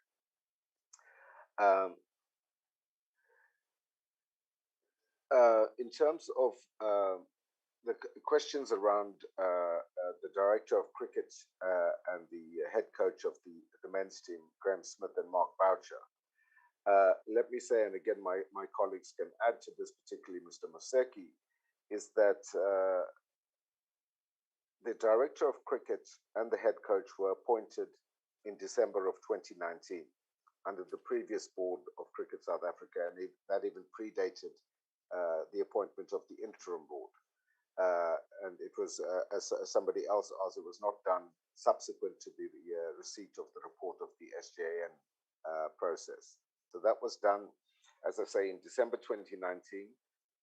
It is clear from the report of Advocate Nsebeza that there were irregularities, some irregularities in those processes. But I think the point that is also made in the report is that those appointments were subsequently endorsed and ratified by the then Board of Cricket South Africa. So our hands are tied in terms of those processes because they were formally ratified by the board that existed at that time, at that point in time. Related issues to that was around the timeframes for the disciplinary hearing regarding Mark Boucher. As you will be aware, we received this report on the 10th of December. By the 20th of December, the board had met and decided to act on the tentative findings in the SJN report, and that appropriate action would be taken in respect of the head coach.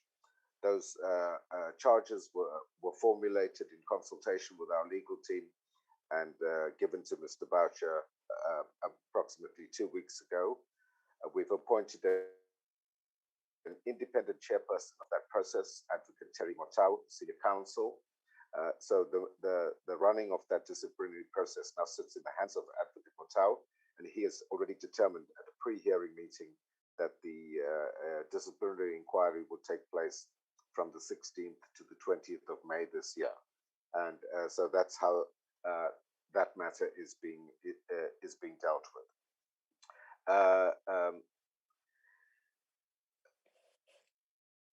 There was a question about whether there's likely to be a challenge to the SJN report. Certainly there's been media speculation about that, but I can assure the committee that we have received no formal notification by any party of any challenge to that report. And if there is such a challenge, in due course, we will deal with it when that arises.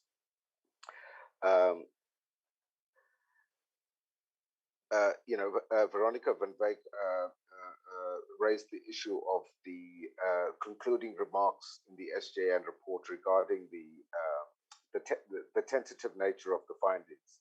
And that is precisely why we have had to institute more formal processes in relation to Mark Boucher to ensure that we can receive proper finality on these serious allegations of racism that have been leveled against him, and that we will follow a due process at all times in dealing with these issues.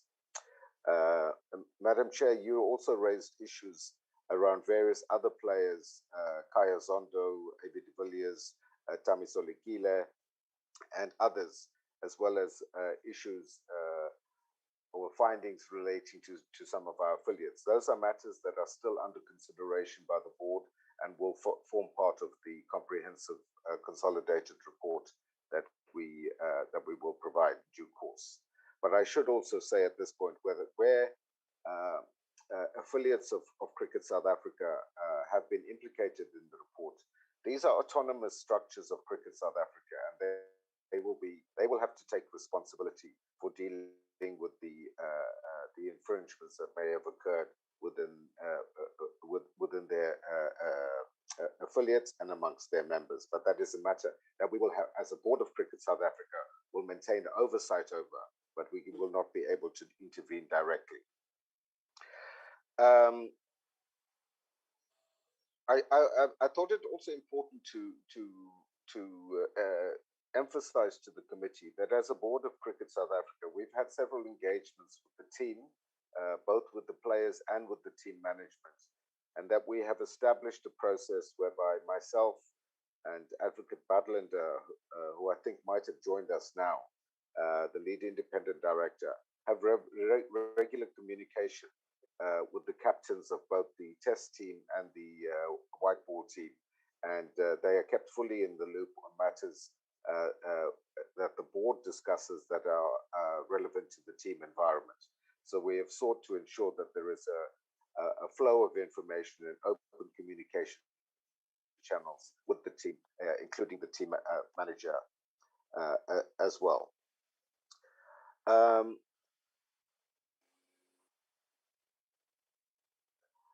Madam Chair, I think there were several questions about clubs and taking cricket as to a grassroots level. This is obviously a challenge that is beyond solution by Cricket South Africa alone. We've already engaged in discussions with the Minister and the Department as to how we can work together in that regard to address those fundamental challenges, because, as I said right at the beginning, the pillar of access in our strategic plan is aimed directly at ensuring that all those who want to be involved in the game of cricket be provided with the opportunity to do so. And we will be putting plans, measurable plans in place to do that in due course. Madam Chair, in conclusion, perhaps let me just say that this Board of Cricket South Africa is committed to acting in the best interests of cricket, to ensure that it's a sport that grows, that is sustainable, and that reaches levels of excellence on the global stage.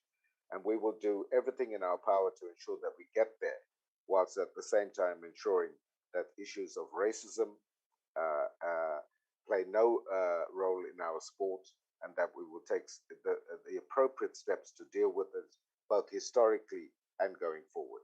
I thank you for that. Madam Chair, if I may ask Mr. Museki and my fellow board members, Sis Mutitambi Ravele and John Mohodi, if they would like to add anything to the responses I've provided. Thank you. Honorable Mhlongo, I'm seeing your hand. I want to raise point of order. Honorable Mhlongo. Okay, go on. The next person is Mayor Ravel.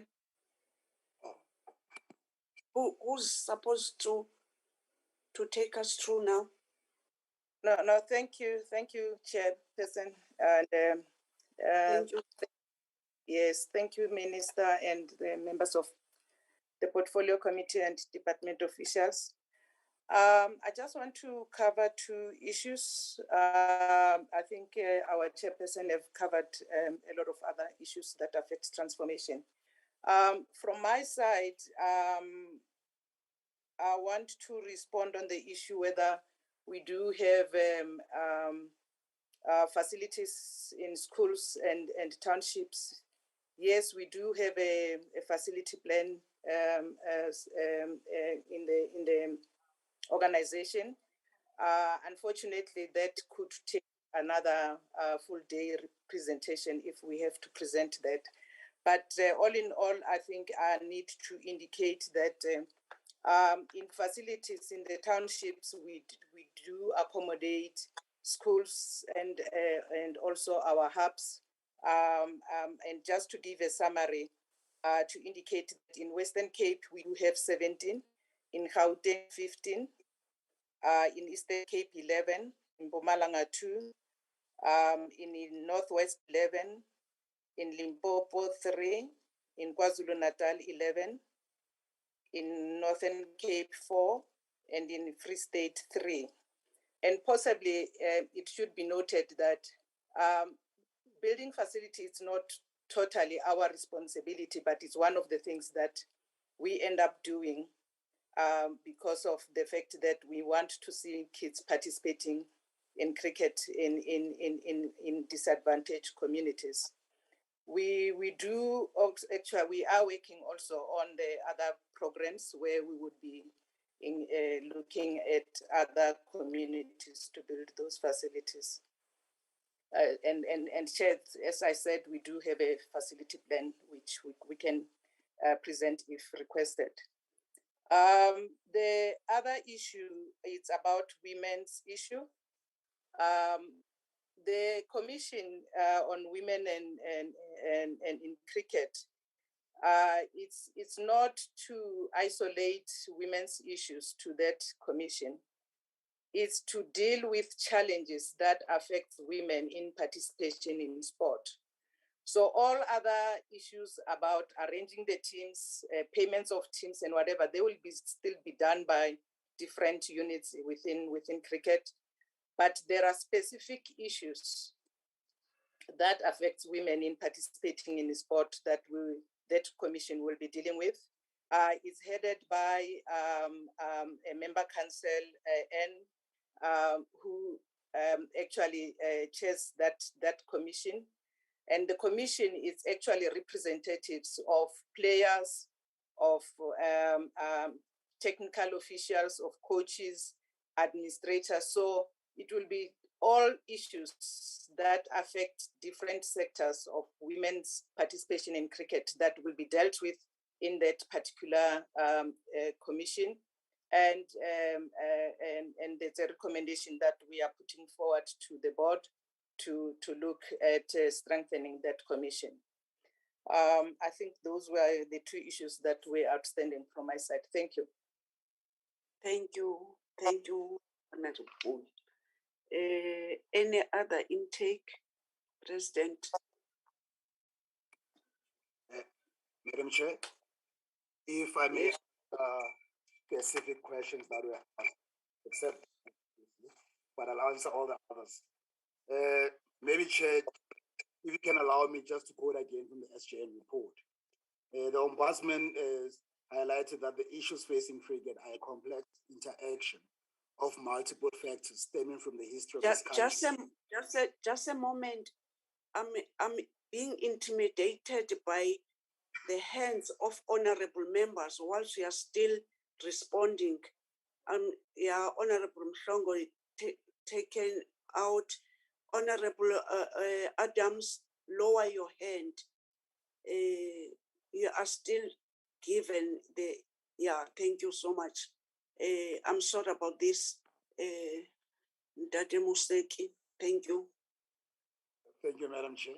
But maybe just to repeat, the issues facing cricket are a complex interaction of multiple factors stemming from the history of this country and consequent socio-economic factors that prevail today. The reason I'm actually highlighting this point again, Madam Chair, there is a danger of what we say as cricket people in this committee might come across as though we are being defensive. So it's just to really put it on context that we are not being defensive at all. We do understand that we as cricket have multiple challenges, but it's important that that context of where the society is and the issues that we are trying to address on our own sometimes are considered are taken into account. I think there were a number of questions. Muditambi and Lawson have covered them. I think some were from Mr. Mhlongo regarding schools and township schools. I think Muditambi has highlighted that we do have a facility plan. And Honorable Marekwa also had questions regarding schools and accessibility. I think she's particularly complained about our habit of taking out promising young Black kids from township and rural schools and taking them to Model C. You know, I'd like to assure Ms. Marekwa that it is one of the things that really concern us as cricket as well, because we do have this danger of missing out a massive population of potential Protea players, because we can only take that many. I would love to see Batsukhile Primary School in Soweto, where I went, or Muletsane High School in Soweto, also having cricket facilities, but it's practically impossible for CSA to implement that. It has to be a societal solution to that. So in this way, at least we do identify some kids that if we remove them from that environment and like put them in an environment where they can properly prosper and have a potential to play cricket professionally or at a Protea level, that's what we do. But it is definitely not an ideal situation. We'd love to have more facilities all over the place. I think that truly speaks to what Muditambi was highlighting. To try to bridge that gap, we've got multiple hubs around the country, because we can't have a facility in every school. It's not our responsibility, but we also can afford it. So what we do, especially in township and rural areas, we've got multiple hubs around the country where specific schools then will feed into that hub and give kids an opportunity to play cricket. You know, it is ideal. We can still probably have 10 times this, but unfortunately, finances are limited. And up until the schools and, you know, DPE as an example catches up and provides more facilities, this is the least we can do to try to address that issue. Muditambi did speak about gender, the Women's Commission, and I think she covered it very well. Mr. Adams spoke about the financial support. Ms. Adams, actually, Honorable Ms. Adams spoke about the financial support from DSEC. I think it was covered by the DG, but her question was also linked to Mr. Joseph's question regarding the 4 million that we currently get from the department. I think specifically Honorable Joseph wanted assurance from us that there are controls in place to ensure that the money that we get from the government is used for what it's supposed to do. And I can assure the honorable members that it is indeed used for that. We've got really, really strong controls that ensure that all the monies that we actually use in the systems are used for what they are supposed to be utilized for. Hence, the clean audits that we actually get annually, which is basically part of the reporting system to the department. Just maybe one thing that I need to highlight: we do get 4 million rand from the department, which we obviously appreciate, but we can obviously use far more than we get, but they do have multiple priorities as well. Just as an example, that 4 million that we get from the department is supposed to support women's cricket and hub system. But our hub system, as I highlighted earlier, we literally spend over 35 million rand on the hub system throughout the country. And we spend about 14 million rand directly on rural cricket, let alone the amount that is spent by our members from the grants that we actually give them. On women's development itself, we spend about 17 million rand a year, which is obviously needs to increase. But on women's professional cricket, we spend on as cricket. Ms. Malumani, Honorable Malumani spoke about infrastructure and a number of other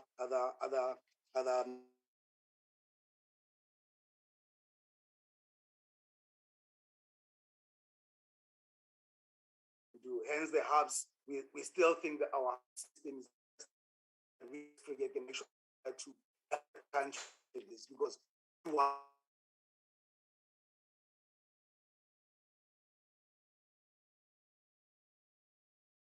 frontiers. So an infrastructure challenge is also another societal challenge between the DBE and DSEC, but also the Department of Infrastructure.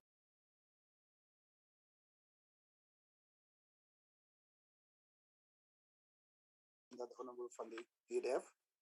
And again, she did highlight that issue about where we can, we put up facilities, but also maintenance, then it becomes a local government responsibility and security.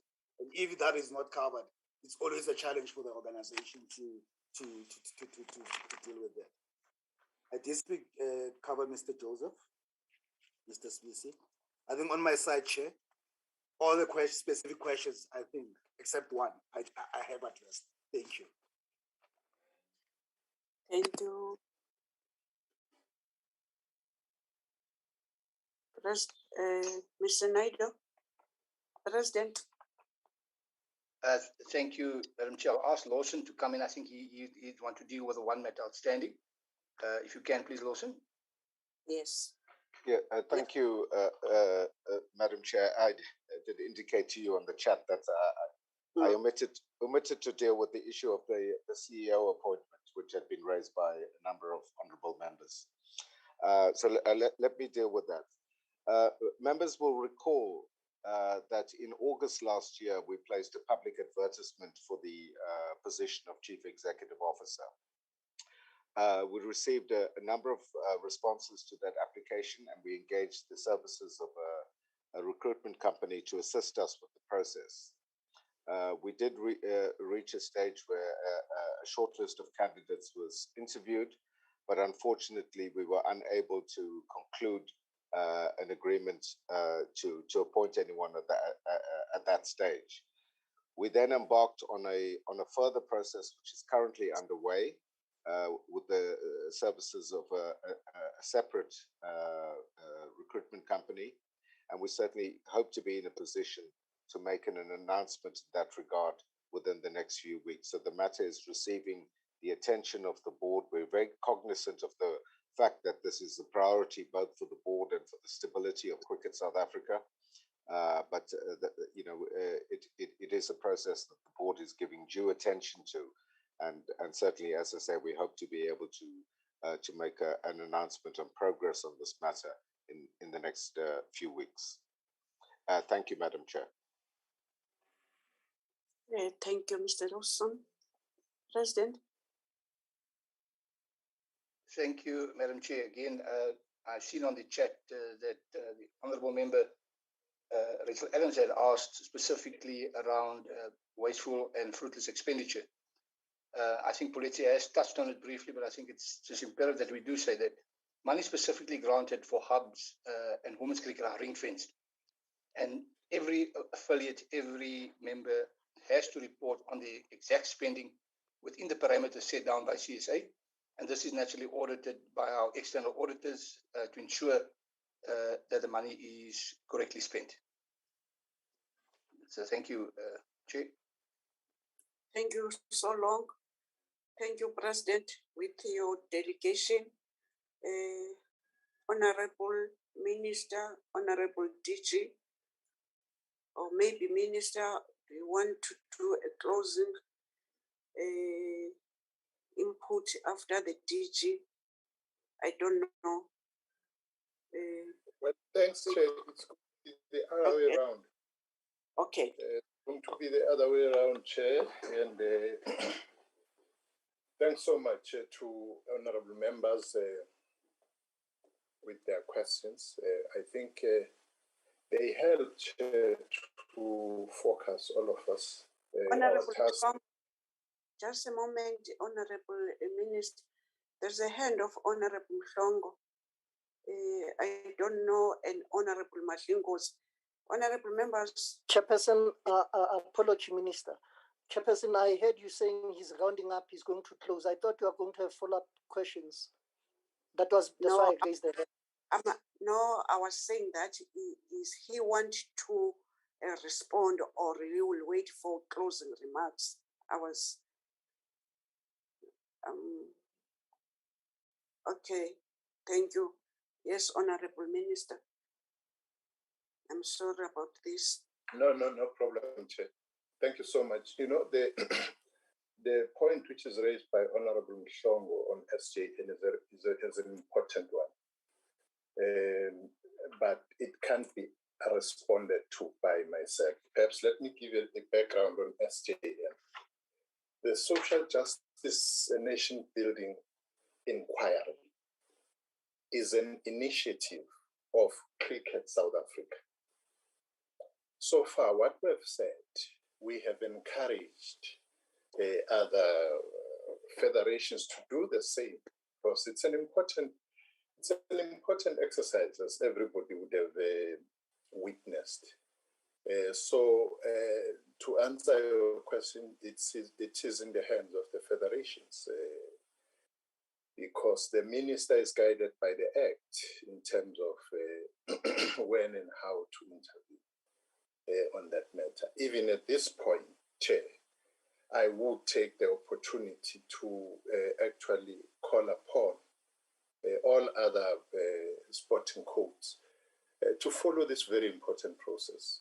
And at the same time, to thank Cricket South Africa to be bold, or by being bold and, took this step which helps to heal the divisions of the past. This is the path, the correct path, I would say, Chair.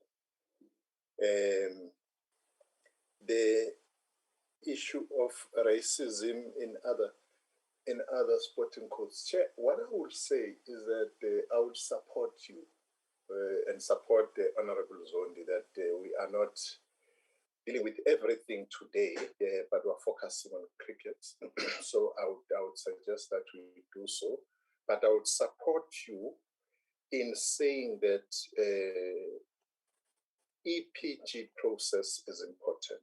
It is important, and EPG itself must come before the committee so that they are able to explain what they are doing. I can tell you, Chair, that it's not, whilst I agree that there's been challenges in terms of transformation, and especially as Honorable Mhlongo is saying about the township sport and so on. But what I would not agree is that nothing is being done. I think a lot is being done. You see, Chair, there is a school sports championship program. And that program is continuing. it is making its difference in our communities. FIFA, or this year, we're going to experience the inaugural school sports FIFA Pan-African Championships for the first time. Now, with everybody there competing, Model C schools and so on, people, and that competition is starting this month, later this month, I think in 2 weeks' time. And the people out of this program, a very focused program from the department, together the Department of Basic Education, we have 2 teams which are going to be representing South Africa. One in Lihlabile in Brats, the high schools for boys there. And for girls, you have a high school in Edendale. No model schools, no private schools. These are schools in the townships, which means that we will be seeing outcome as we move on. So work is being done, and yes, challenges remain. In fact, I can say, Chair, that in terms of transformation, because transformation is not only about gender or race, it's a whole host of things. The economy of the sectors themselves, the administration of the sector. So EPG looks at the global picture of transformation. And I can tell you, Chair, that as we have seen the results, Cricket South Africa has been doing better. They are worst, actually, as you would see when the EPG has come here and so on. So it's not 9 wasted years, as been said. There is movement on that. Chair, what I also can say is that, which is not the fault of anybody, not of the portfolio committee or anybody else, the kind of attention and media attention to school sport has not been at the detailed level. People know the generality. I came here before this committee about 2 years ago, and I did say that what we see happening, you have 25,000 schools in the country, and only from 10% where we see movement forward. And I can say now that it's not that you see there are some movement forward insofar as that is concerned. Though I think the matter of the people who were appointed, Mark Boucher was mentioned, T.S. Smith was mentioned, that actually they were appointed by the board, which I disbanded, Chair, if you remember.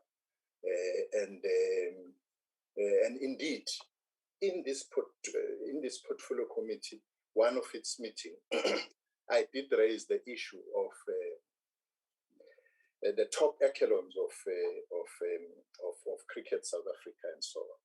Now, I think we can still do more again on township schools and village schools. But what I can say is that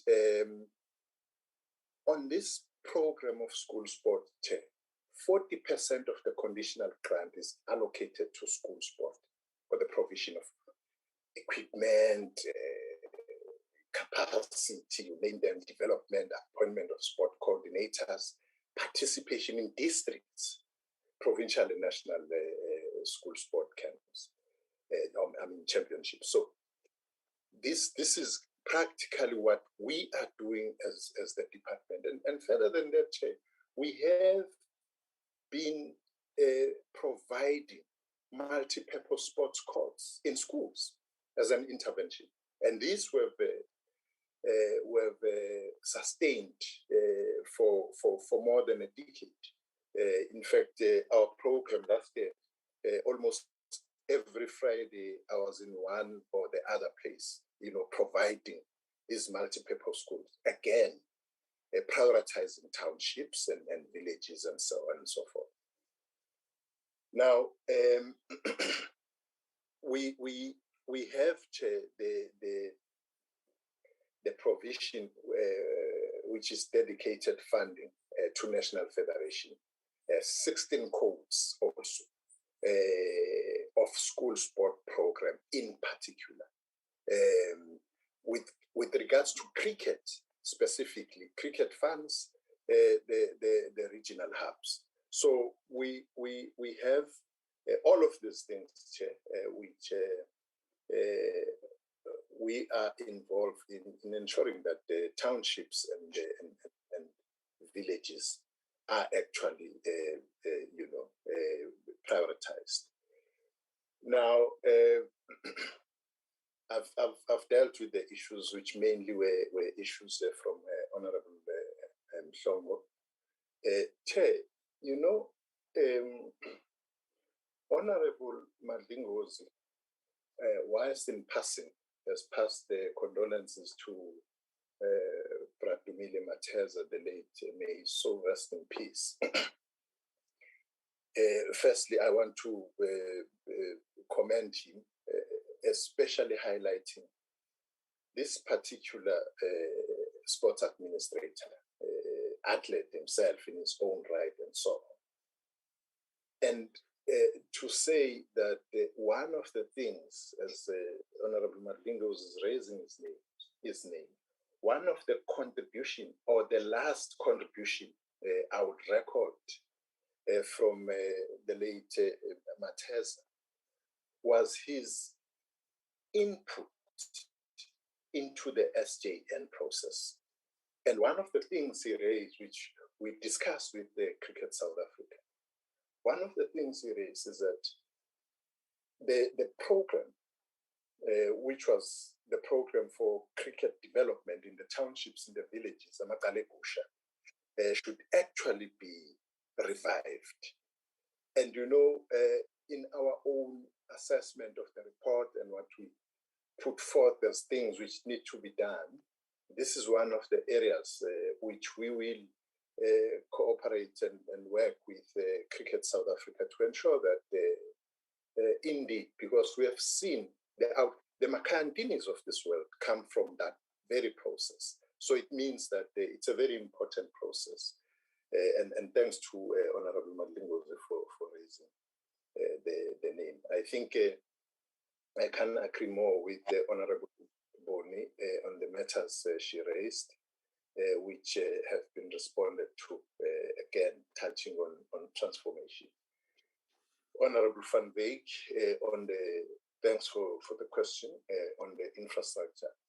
These questions, Chair, are encouraging, because what they say is that the members take time to focus on that which helps sport in the country, and it's really commendable. I've said, I hope even before I came to the question of Honorable Van Wyk, should have noted what we are doing in terms of facilities. But let me say, in addition, Honorable Van Wyk, for instance, the issue of the sport facilities, and this I think we must grasp, all of us, very well. You've heard Cricket South Africa that they do so much and this is not their task and so on. The Constitution of the Republic of South Africa, Schedule 5B, places responsibility of the provision of sport facilities on the shoulders of local government. Just as an example, if you have a problem, for instance, of a Masterpiece Morepe Stadium or Odi Stadium and so on, it can't be asked from the Department of Sport, Arts and Culture. It's local government. I mean, those pitches, for instance, are in a metro municipality, which, even if you want to compare, its budget, it's 10 times more than the budget of the Department of Sport, Arts and Culture. You'll talk about 5 billion, they'll be talking 40 to 50 billion. So it is the responsibility, and we must take heed to the Constitution so that we understand whose responsibility to do what. But be that as it may, we have, as I said, been able on our own to ensure that we, working with COCTA, ring-fence the conditional grants and get the bulk of that, 40% of the conditional grant allocated to sport. So where we are doing our part, but I want members, as they engage with this matter, to understand that whose responsibility is it constitutional in the country. Now, the MOA, Chair, Honorable Van Beek, it is there. I mean, what some of the things I'm saying about the school sport competition and the focus specifically. Point of order, Chair. Yes, Honorable Mhlangu. Minister, on a lighter note, it's Ms. Van Beek, not Van Dijk. Is it Van Dijk, not Van Beek? Van Dijk. Oh, sorry, Ms. Van Dijk. I don't know how I call you Van Beek because I know you Van Dijk. Sorry, I'm sorry about that. Thank you, Minister. Okay. Thank you so much, Ms. Van Beek. No, but Honorable Van Beek, I think that I would agree with you. It's a matter which needs to be continuously engaged. We are not happy with the outcomes over and above what I've said. And as you know, Honorable Van Beek yourself, that this matter has been on our table for a very long time. And we have of late decided that let's review the MOA. So we're in that process precisely because of the point we are raising, that we do not reach, or we have not reached the point we want to. Honorable Joseph, Honorable Dennis Joseph, Honorable Member, I can't agree more with what you say, and I hope all members of the committee are taking heed to your call, that it is incumbent on sport bodies to transform and ensure that they move on that score. But then if they are not, then the minister should intervene. I think that sequence, or that sequencing, is very important, Honorable Member, because as you know, that what governs us is the act itself, and we would not, as surely from my part as the minister, I would not want to be in a situation where I actually been seen to be undermining the act. But if you empower me to do things now or amend the act in such a way that I get to the space of federations, we'll welcome that. We'll welcome, but you are spot on, Honorable Member. And yes, Honorable Member, we definitely, as you are calling on us to support Cricket South Africa, we definitely are going to do that. We are going to support Cricket South Africa to ensure that not only the outcomes of SJN, but the broader challenges facing cricket are addressed. Actually, the board, which is relatively new, the board has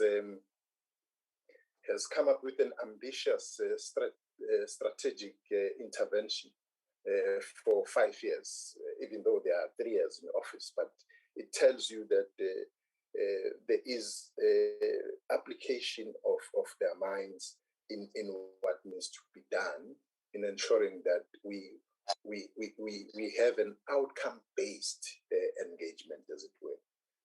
Honorable Zondi, yes, I tried to concentrate on cricket, and as I said, agreeing with you that we will, the chair actually has said that APG will be called in to look into all the sporting codes in the country and see what then need to be done. And again, I agree with you that we will never support even the cricket SA, the board and cricket SA and cricket general, and any other sporting code. We will never support a reckless and abrupt manner in addressing issues of change, issues of transformation, and so on and so forth. But at the same time, it is critical that we are able to drill down to have time bounds achievements or forecast achievements, as it were, so that both ourselves as a department and the portfolio committee understand what is being done. The last member, Chair, I just, the system kicked me out. It's Honorable Sibisi, but I heard him. I think some of the things he raised were mainly things of development of cricket in communities and so on. I think both the CEO, the chair, and the Honorable Ms. Ravele has touched on that. But I've also tried to expatiate, especially on school sport, and what is it that practically we're doing on that. Thank you very much. Thank you, Honorable Minister. DG?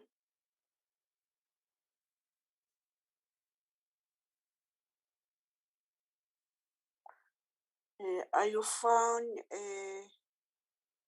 Yes, thanks very much, Honorable Chair.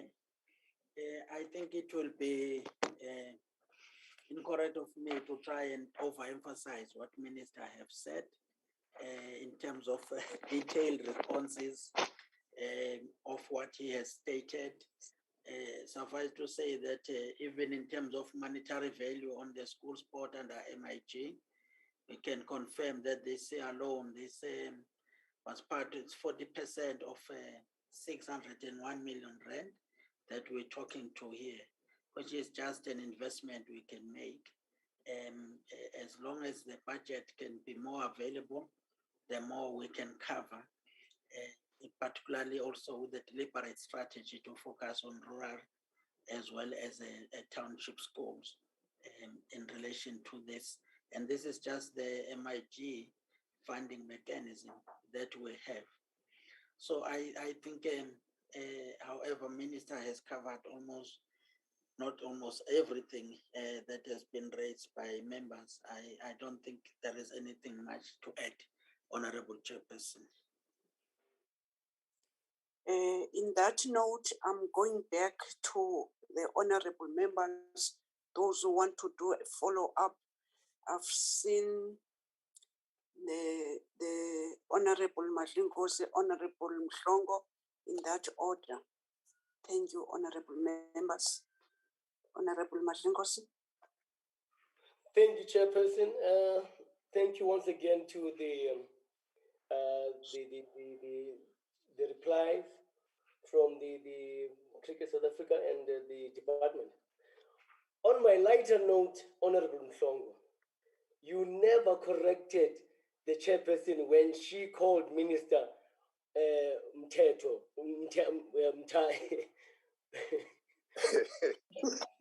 I call you. No. You never corrected chairperson to say it is not Minister Mteto, it's Minister Mtetwa. But it's okay. But when it was big, it was something else. All right. But wow. That's the last note. Chairperson, we cannot, have white players to be still being paid while black players are still suspended, even though they were all suspected of match fixing. What is the Cricket South Africa doing about that? Like on the note of the ICC, look, there's this thing about this Brandon Taylor, I think it's from Zimbabwe, that was banned for 3.5 years for failing to report approach without delay. Meaning like he will be banned from the 28th of January 2022 to 28th July 2025. I mean, the ICC agrees with that, but what is the board saying about the basis of that sanctions? Are they not sounding very racist somehow? Look, on the original SJN terms of reference by in July 2020, launched by the minister on the 28th of August, they included compensation. When is that happening?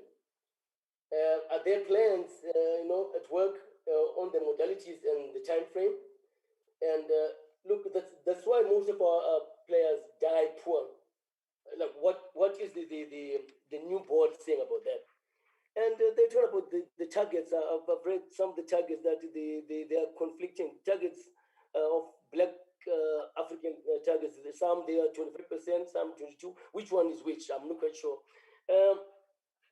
Chairperson, I want to find out why was Haroon brought in as a board member when he was cited in the forensic report?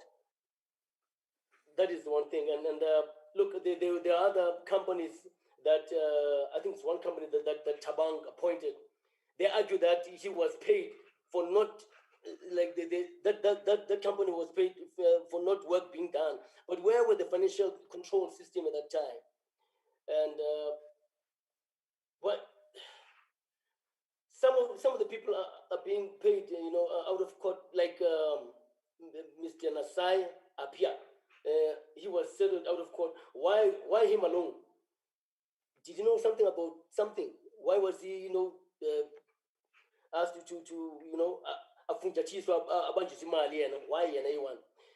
How much money is being wasted on lawyers that target black professionals? That is another question. And if they settled Mr. Nasai, why not settle all other people and continue to focus on this transformation? Couldn't all those monies be used for cricket development? And the last one is, why is Mark Boucher not suspended? What's difficult for the ministry to kick him out without compensation? Thank you. Thank you, Honorable Mahlinkosi. Honorable Mhlongo, I must be careful not to pronounce it wrongly. I'll be in for it. I was not aware that you can't pronounce Mtetwa, but now I'm aware. I was not even aware that I did that. I am suspecting he's just accusing me. How come? I rather called him. Why he's training him now, Nyambos. I rather call Nyambos. Yeah. Nyambos, Chairperson, thank you. Nyambos, Minister, we are not saying you're not doing anything. You're doing something, but it's not enough, especially with school sports, especially the issues of the linkage between school sports and the federation or different, like as we're speaking in Cricket South Africa. There's a lack of linkage because you'll, for instance, you'll donate things in Soweto, wherever that you go, or build something, but we don't have professionals that are coming from those schools to Cricket South Africa, to a professional body like Cricket South Africa. I think there's a lack of linkage and other things, and economy and other things. To Cricket South Africa, Mark Boucher, not Boucher, the hearing of Mark Boucher hearing, will it be public like SJN was? That is the question. Will the hearing of Mark Boucher be public like NSJ was? That is the question. I wanted to find out, I'm concerned what Obabu, the honorable member, just to pronounce it wrong. How many board members which are old board members who served in the disbanded board, who are on the new board? Give me the numbers. And how many new members who are on this new board? And then can we get the numbers, and we'll see what honorable member was saying, which is correct. The issue of the CEO, can they tell us exactly? You know, we tend to not understand when, you know, when the minister will say in 2 weeks' time or angangipi date, I'll understand it to be a political issue. But administrators must tell us, he must not in weeks to come. When is the ETA? When are they going to appoint the CEO? What are the issues exactly? Who are the preferred candidates? Can they give us a shortlisted names now? Yes, you'll do it in, but we need the actual date. Can we have the number, the names of the shortlisted candidate right now? And I think the CSA must be open and honest to us. Why have you not been unable to appoint? Tell us, what are the issues? What are the issues? The Tabang issue matter, I think it's still outstanding. It's not even resolved. And you know I was vocal with it. And I think we have to address that. Another issue that linkage to the question that I've asked, you've charged Smith, Boucher without suspending them, yet you allow them to lead the national team. It's questionable. It's questionable. Yes, you charge them, both of them, but you don't suspend them, but you make them to lead the national team. Next week they're somewhere now. It's wrong, unless you tell me it's not wrong. And then I'll understand. Why are you compromising that? You are compromising our players. And obviously it's uncalled for you to support them while you don't suspend them, but you want to discipline them. Chair, there's a call obviously of a permanent CEO, but this issue, I think, not a permanent CEO, the permanent ombudsman. I think, Minister, maybe it's directly to you. Yes, you are not interfering. I think you have encouraged, maybe you must issue a statement. I'm not undermining you. I'm talking like Guti. Issue a statement and encourage all this federation to come forward for us to address this issue of transformation, because I can tell you, I still say the EPG, it's working slightly, but check the issues that Cricket South Africa has addressed. The EPG did not direct them or call them to pass. Now, one of the last questions that I have, did the SJN hearing achieve its all objective? That is the question I wanted to find out. Did it cover all the objectives?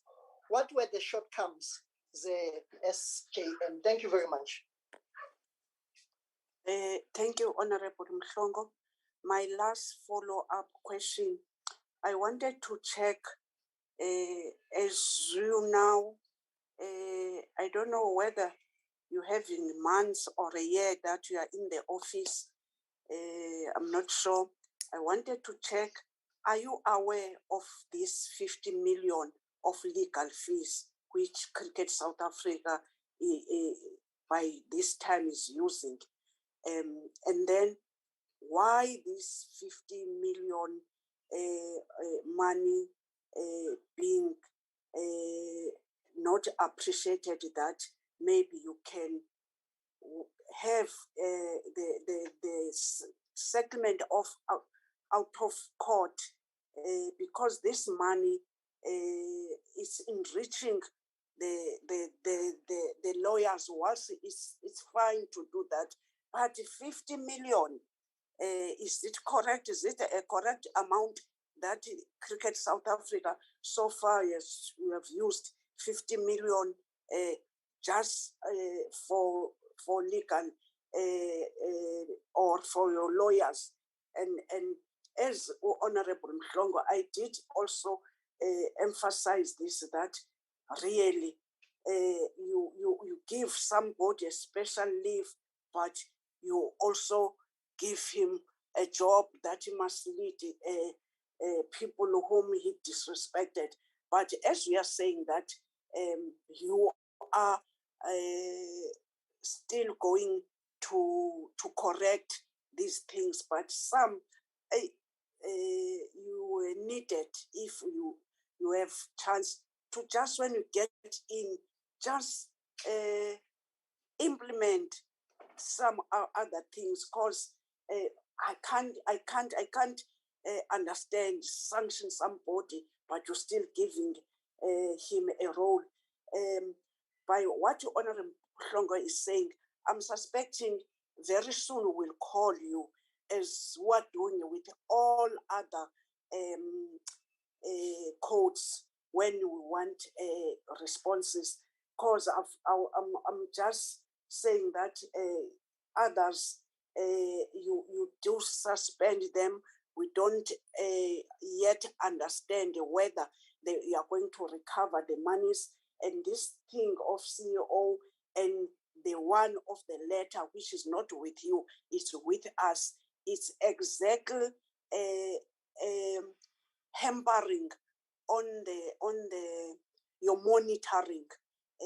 How can that one member, I was thinking that the involvement of the outgoing board supposed to be part of all decisions which are taken is either by CEO or CFO, and then no one must have right to do his or her own things. By this time, we're supposed to be getting what is going on about these allegations. Right now, Sjn's report, it is there. And now we're hoping when we're calling you back, you must give us detail and give us what are you going to do about all these discrepancies that are happening. I thank you.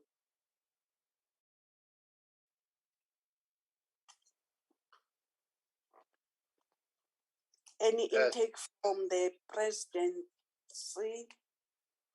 Thank you, Honorable Chair. I'll ask the chairman of the board to deal with a lot of the matters.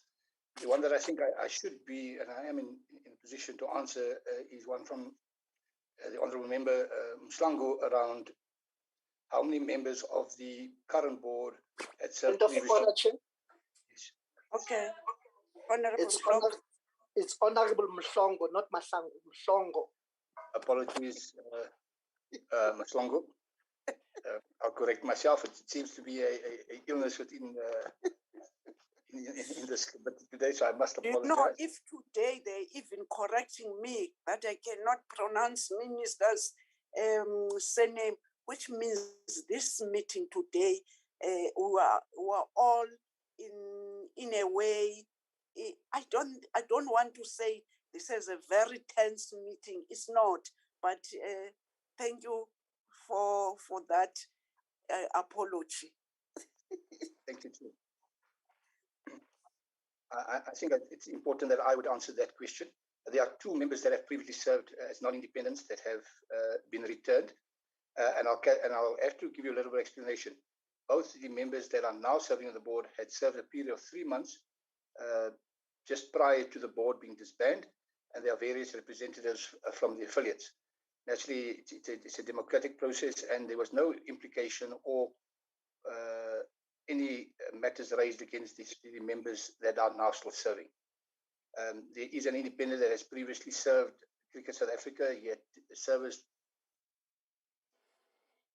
as a director for Cricket South Africa, African Norman Arendse, going directors up to 2018, and we had stepped down, and he has returned after a cooling off period. So I hope that answers you, honourable member. I'll ask the chairman to deal with the other matters which falls directly in his purview. I hope that's acceptable, honourable chair.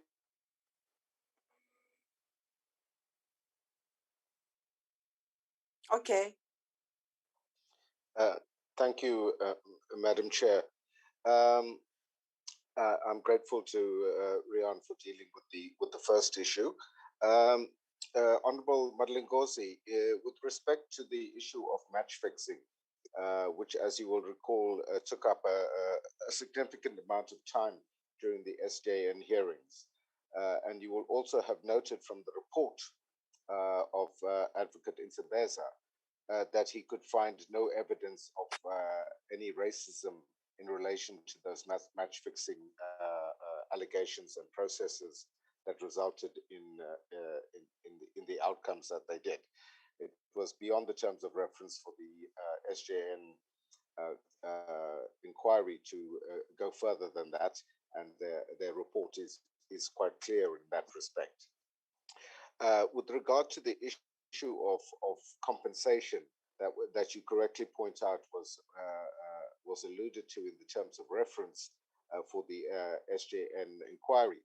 Again, no recommendation was made in that regard in the report of the Ombudsman, but of course it is something that, as we consider the report in its entirety, the board will apply its mind to. On the issue of the suspension or non-suspension of Graham Smith and Mark Boucher, I think it's important to state, and this applies to all of the legal processes that we are involved in, many of which we inherited from our predecessors, but it's a firm commitment of this board that we will follow due process in all that we do, so that everything that we do, any action that we take, is beyond reproach. In the case of the potential of possible suspension, I can assure the Portfolio Committee that the board took legal advice as to whether that was possible, and we received legal opinions from two senior legal figures, experts in the field of labor law, who advised us that there was no legal basis for Cricket South Africa to effect a precautionary suspension, either in respect of Mr. Mark Boucher or in respect of Mr. Graham Smith. Having received that legal advice, the board took a unanimous decision that it would be inappropriate to do so because it would open us up to unnecessary litigation on the issue of suspension, where the real issue was that we want to proceed with dealing with the allegations that have been leveled against both of them in the SJN report, and that is the decision that we've taken. So the decision not to suspend was a decision taken after due consideration of legal advice that was received by the board. In relation to the issue of the former CEO that was raised by Honorable Mshlongo, that matter has been resolved. The matter was taken on arbitration, and the termination of the former CEO's contract was confirmed, and we've had no further process in that regard, and that process is therefore concluded. And it was the conclusion of that process that enabled us to then initiate the search for a permanent chief executive officer. Honorable Mshlongo also raises the issue of more detail about the CEO search process. As I indicated earlier, we're in the process of engagement with the new recruitment company. They have not as yet produced a list of candidates, let alone a short list of candidates. So we're unable to give any details because we simply don't have them as yet. I would like to be able to say that we will have this appointment completed by the end of this month, and that's certainly the aim. But I think it would, in the circumstances, it would be unrealistic to give a fixed deadline when this is a moving target. And we, what we can do, which I sought to do earlier, was to assure the committee that this is a priority of the board, that we are moving ahead to try and resolve this in the shortest possible time possible. With regards to the issue of the legal fees, Madam Chair, you are indeed correct that there has been a significant amount that has been spent on legal fees over the last few years. It's a matter that is regrettable, though I think has been unavoidable. And in relation to the specific that has been spent, you mentioned a figure of 50 million. And I think Mr. Museki might be able to confirm whether or not that is the accurate figure, or indeed what the accurate figure is in that regard. With regards to the Fundudzi report, I think we made it clear right at the beginning of the presentation that all of the issues and recommendations in the Fundudzi report have been implemented, barring one or two outstanding matters that the acting CEO then highlighted. You make reference to a letter that the committee has received in regard to some aspect of the Fundudzi report, But until such time as we are provided with the details, obviously we're not in a position to respond to that. So if I could perhaps just ask Mr. Museki to respond on the issue of the legal fees, Madam Chair.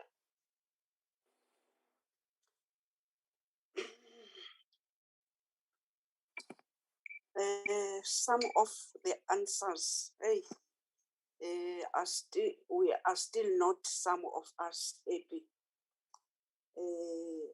You know, this suspension of somebody, and this somebody was been suspended but is still at work.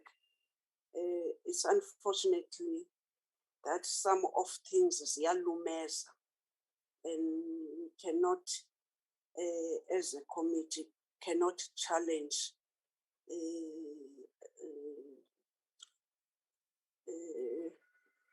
I don't know about the department, how did they feel about this report?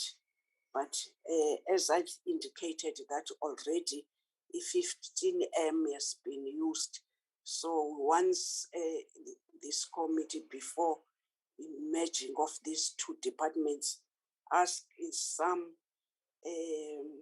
entities within the department then that they must come to terms of taking everything out of court, because we're seeing that then the Department of Sports and Culture, Sports Recreation, they were digging more in the money, which that money was supposed to do in development, and with this other, which I'm not going to mention, it was also taking monies that they were supposed to do in development, taking each other to court. But I'm not sure what our department did feel with other things. You know, immediately that you are saying that it's legal advice. As this committee, we once have problem recently of something that we were doing oversight, and our department was given legal advice of something that we were not happy about it, but comes some commissioner, it overturned that. But because we don't have monies to have our own lawyers, and sometimes even our department is still complaining of a budget that we all know that budgets have been cut. Some of other things, ngesixhosa ziyalumeza, kodwa what can we say? I'm seeing the hand from Honorable Mhlongo. Thanks, Chairperson. Assist address lezinto ezilumekezayo, Chair. Chairperson, I think it is the response was poorly done. Can we get a letter from their legal team or their legal advisor? And can they give us the name of that company? And why don't you charge them with a precautionary suspension, than to just leave them? Charge them with precautionary suspension, and then we'll take it from there. Because if your legal advisor can get that correspondence, and as the chair was stating clearly, we'll take it to our legal advisor, and then we'll see exactly who's fooling who. Because one of the things that they tend to do, Chairperson, I think usually the federation, they tend to run away with legal advisors, told them this. And when we actually get our own, it's different issue. Now I'll propose that let's have their correspondence, the name of the company and the correspondence, and then we'll take it from there. But I'm proposing let them suspend them with precautionary suspension. Isilungu sebe-advise-iwe ngesilungu uba they are going to lose. So that's the report that they are telling us, that esisilungu says that they thinking that they did take the legal advice, but let's pack it as a committee, and our department will have our own meetings alone to take each other through and maybe think what else that each department can come to us, because once people saying that they were advised legally. So Tina, even if siyeva kuyalumeza, we'll sit aside with our department and discuss esisilungu sakho and okukulumeza kwam. I'm just proposing that let's do that, honorable members. Is anything that our minister wants to respond on these following follow-up questions? Maybe, Chair, I will start and then Minister will come in. Okay. Yes. Okay. Chairperson, you raised the issue of the legal fees and what is the department take.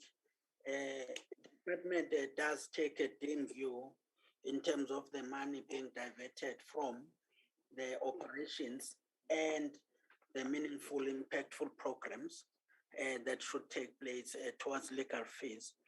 However, and we do encourage the issue of finding solutions outside of courts.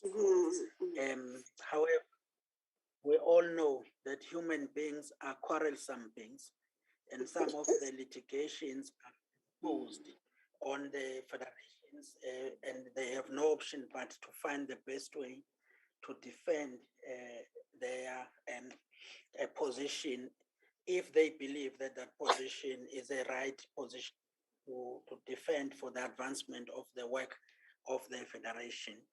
However, it should always happen when all other mechanisms have been exhausted to try and resolve the matter out of court. So that is mainly our way and approach towards limiting the litigation costs that then divert resources that are most needed but most also limited. That is the issue, Chairperson. That is our take as a department, but we understand that litigation, you don't really plan for it. It can come from outside and you have to defend that particular institution. Now, the issue raised by Honorable Mashingozi on the suspension or action being taken on against Mr. Boucher, I think the only thing I can say that that is not ministerial responsibility. It falls within the board of Cricket SA. Minister may not deal with employees of the board unless there has been a clear breakdown of governance and incapacity by the board to deal with those matters that are internally their direct fiduciary responsibilities. Now, on the issue, and I think the board has indicated steps that they have already taken on the two already without a delay. We were encouraged and still encouraging them that they do move with speed as we take concerns raised by the honorable members about them being still there and still being in charge of the team, despite those damning allegations leveled against them. But it is the board is doing that, and we're hoping that with the request the minister had made about timelines and the engagement that they need to fast track this process, that the board will hit the call in this regard and their commitment that they did give to the minister and the department.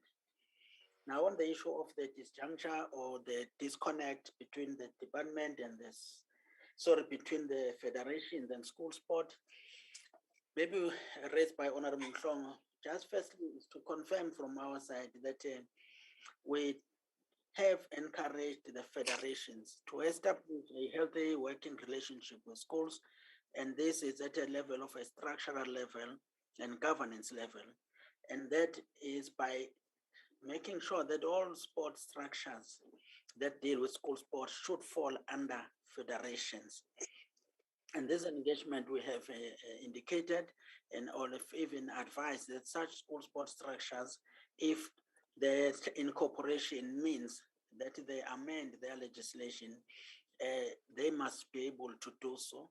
We don't want what has happened. I think Honorable Sibisi had raised this matter even before, that you have a conflict and stalemate between SAFA and SAFSA. You have a problem, SASFA, sorry, and SAFA, and these things end up being determined by courts.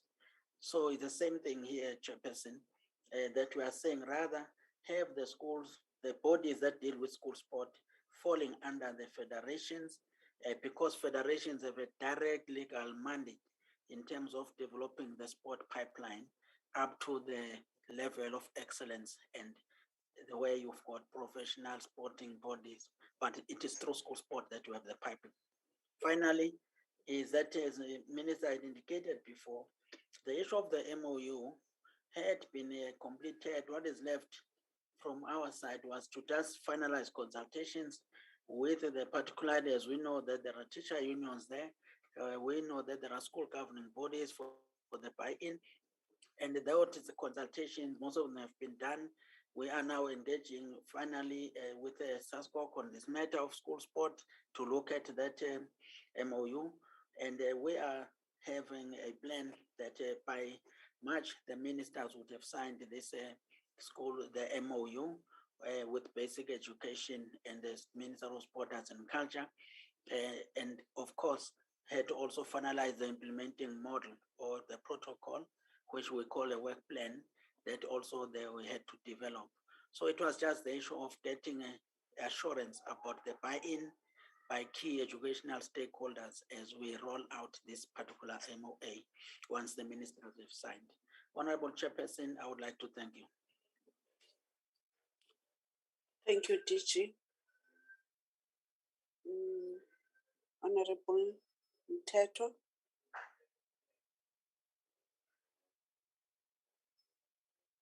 Honorable Mhlongo, your hand is up. Why are you laughing at me, Honorable Minister? Honorable Mteto. Point of order, it's Honorable Mteto. We can go to the recording chair. Mteto. Well, thanks, Chair. And I think at this point I must thank Honorable Malingozi who had the pronouncement. But thank you very much. No, Chair, really nothing on my part except to say that having engaged with this process for what now, over 15 months of cricket, I've never been in a situation where I see the possibility of the sport, particularly the sporting code moving forward than now. That everything starts with the will. The will is there, and I think I once more pledge, as Honorable Dennis Joseph has asked, I once more pledge that we'll do everything in our power to work with cricket so that the country wins at the end of the day. You know, Chair, I think we should be celebrating the fact that in the field of play, cricket, as the Chair said when he opened, cricket is scoring and scoring big for the country, and the support is needed, whilst at the same time dealing with that which is our challenges, because the challenges we want to deal with them, put them aside so that South Africans enjoy the sport they love so much. The majority of people in South Africa are cricket-loving people, and we want to ensure that they enjoy their sport without cricket being in the news for all the wrong reasons. Thank you very much, Chair. Honorable members, let me give it to the President of Cricket South Africa before I'm releasing and doing thanking for you to be here. President of Cricket South Africa, what do you want to say to us? Thank you, Honorable Chair. I think it's the one thing that we have to realize that everybody of us are committed to this process of changing and bringing about change within cricket. And naturally, we do expect that we'll be able to take the game forward. And yes, we will have obstacles. But as the Minister has said, there's a big war within cricket to take our activities as so politely called in the newspapers as suits, out of the headlines and return the activities of what's happened on the field to be the majority matters that is covered. So yes, we realize that we still got a lot of hard work to do in dealing with these complex issues, but we are committed, and I can assure the portfolio committee as a whole, there are very hard questions being asked and being dealt with. So the very questions that are raised here are raised on various platforms, not only within the board, but from our stakeholders, and we do engage on those matters.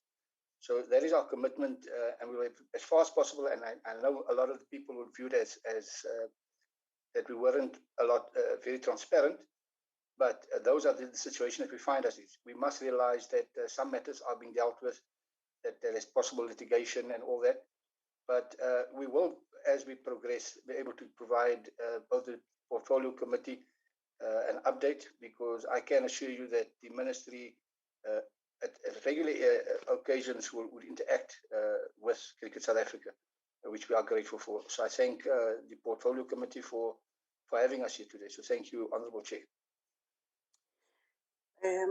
Let me take this opportunity to thank our minister with his department.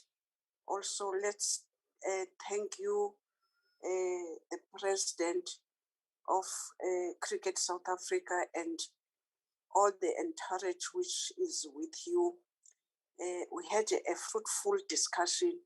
We do still saying that we still have outstanding issues, but as this responsible committee who's doing oversight to our department will have bite outside this meeting with so many things that are very positive that are in the report, but those which we think that there are still want to be fine-tuned, and we still want to get a detailed report of what we are doing about the suspended, about the alleged ones, all those, that information, whilst you are saying the final report was out in December, and it was circulated even to our good selves. But given time, we want that we must all take these important reports, those two reports, that they want us not to sleep until we find solutions. Problems, they are always to be there, but they need leaders who are proactive in trying to solve what you call the problems. And as a committee, we love to assist on closing the gaps, on asking maybe difficult questions, or to be too ambitious as a committee, because we are here standing for the poor of the poorest and the people who love sport, wanting to see it, this transformation, this issue of racism, this issue of development, that it must happen. I'm by saying that we are releasing you, our department, releasing everyone except the members of the committee.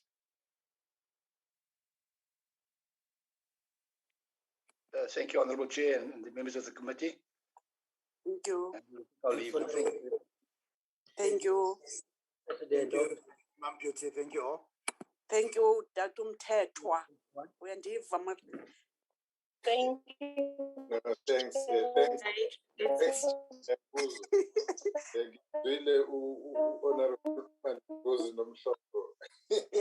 Yes. Ayingibazwile bafaka isihlwembu nakuyo. Thank you. Thank you. Honorable members of the committee, we have about 3 sets of minutes. Do you think that we can do because we have adopted the agenda? Can you give me the guidance? Chairperson, Yes. I'll propose that we deal with them quickly. Okay. Suggestion. Okay. So put the minutes on the screen. Mama Adams, we are all hungry. Switch your video. We are eating something very nice.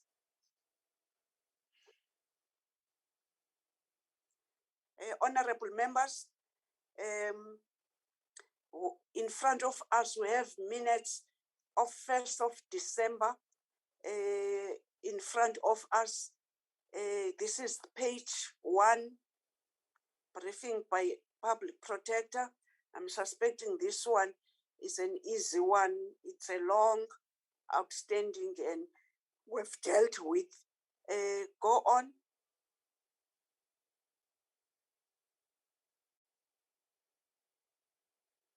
Short as it is,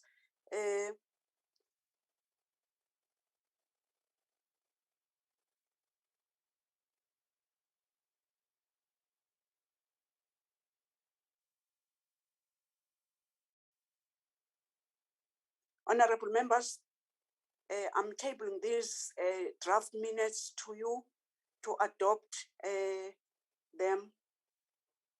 I would love to Chairperson? say, yes, Honorable Van Dijk. There's a, if you go back on the memo, there's the computer pick up a word that is highlighted in red. Can we just check the spelling if that might be the problem? Corporations. What is that? If you go back on the report, just Yes. another go up. Go back. More. There. Corporatization. Okay, I just want to check if that's correct.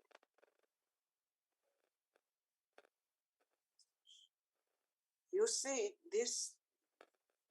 Is that correct? The word?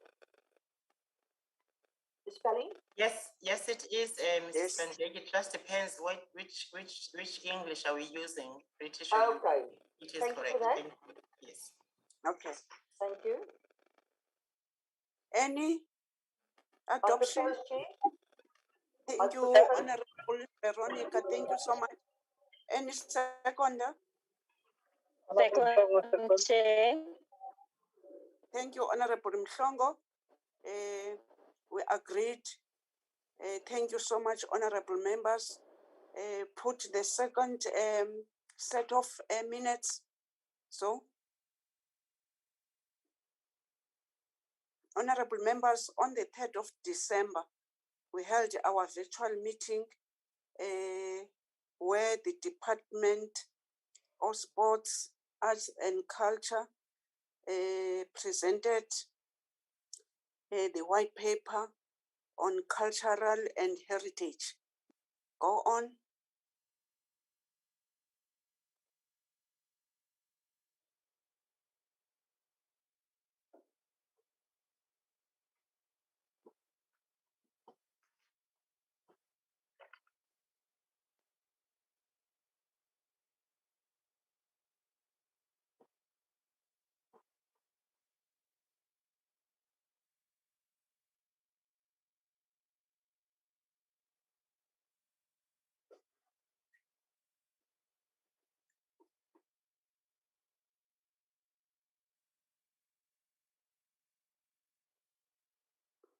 You know, honorable members, when you raise your hand while somebody's on the floor or whilst the input is on the screen, I'm always not knowing whether you want to object. Let's wait on whatever we want to say. Can you go up again, so check that the surname of Honorable Boni, is it corrected, spelled? Because I've seen also you. Okay. Honorable members, I'm presenting this minute. Yes, Thank you, yes, Chair. Honorable. Chair, this is a true reflection, but there's omission there on number, I think it's the first page. Remember, the minister asked me to send you the letters, and I did that. He said no, he did not receive the letters. On the first, go up again, Mama. When the introduction, when he was querying that I didn't ask the apology. I think there was some good apologies. I think after apologies, there was this issue, Chair, which he was saying I don't send an email like I was told, and he requested me to send it to all the emails to you, and I did that.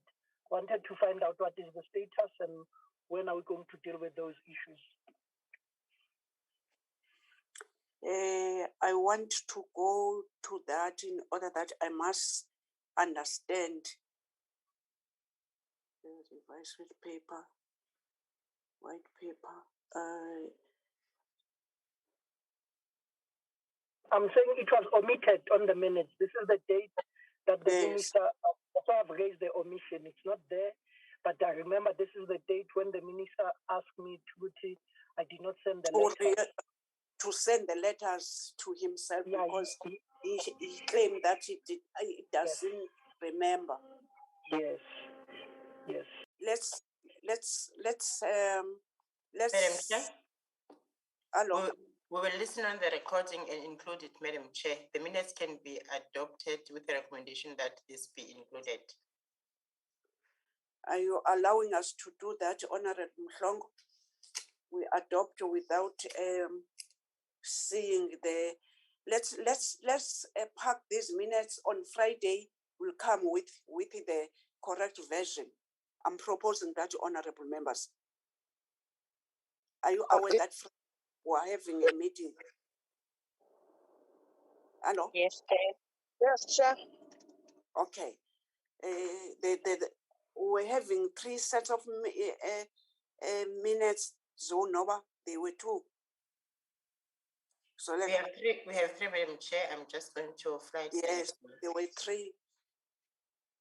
Chairperson? Yes. Sorry for that, but before we go to the other set, on the 3rd December, I was in the meeting and I didn't see my name on the minutes, and also I didn't apologize because I don't see my name there. If they can correct it also. Thank you. So noted. Yes, Madam Chair. Okay. Put in the 3rd set of the minutes. Honorable members, I'm presenting these minutes of the 7th of December, briefing by Swimming South Africa on allegations of child sexual abuse.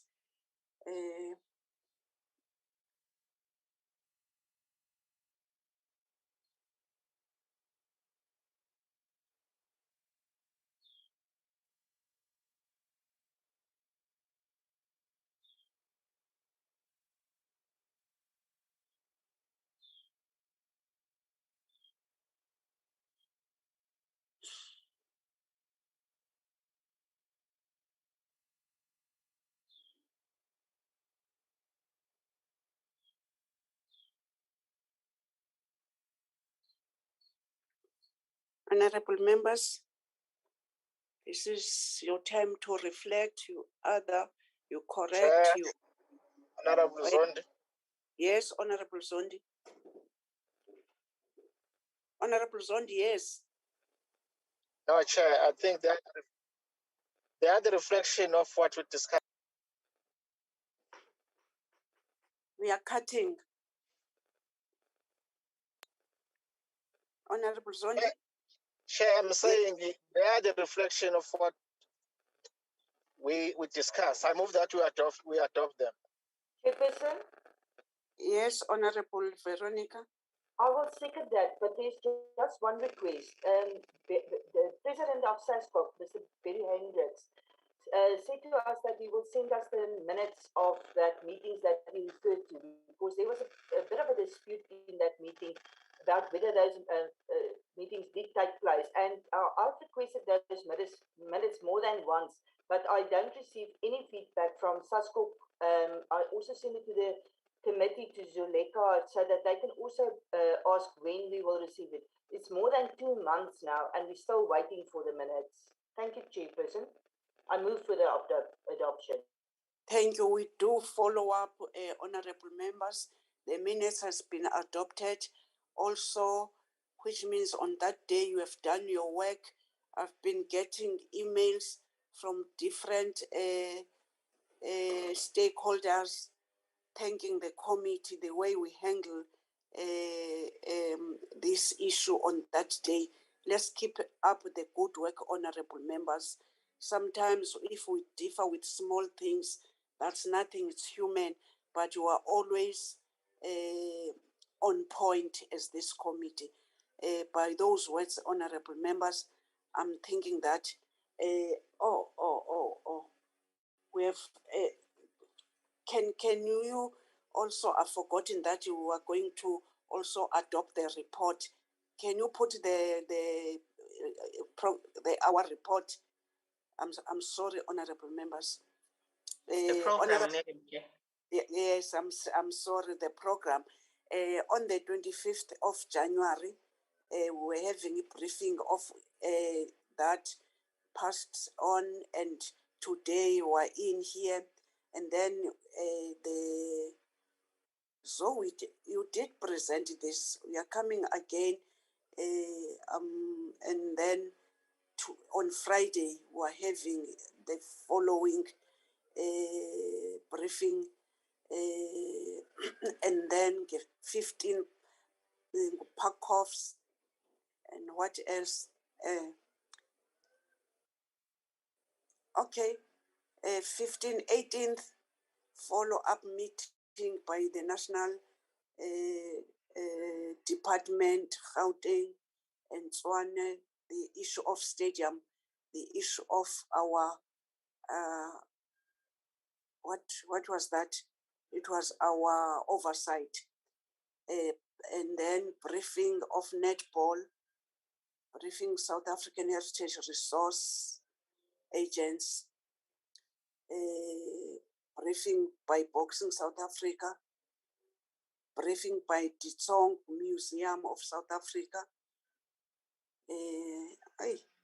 briefing by South African Rugby Union annual report, consideration of adoption of budget vote report, briefing by SASCOC and Commonwealth Games taking place.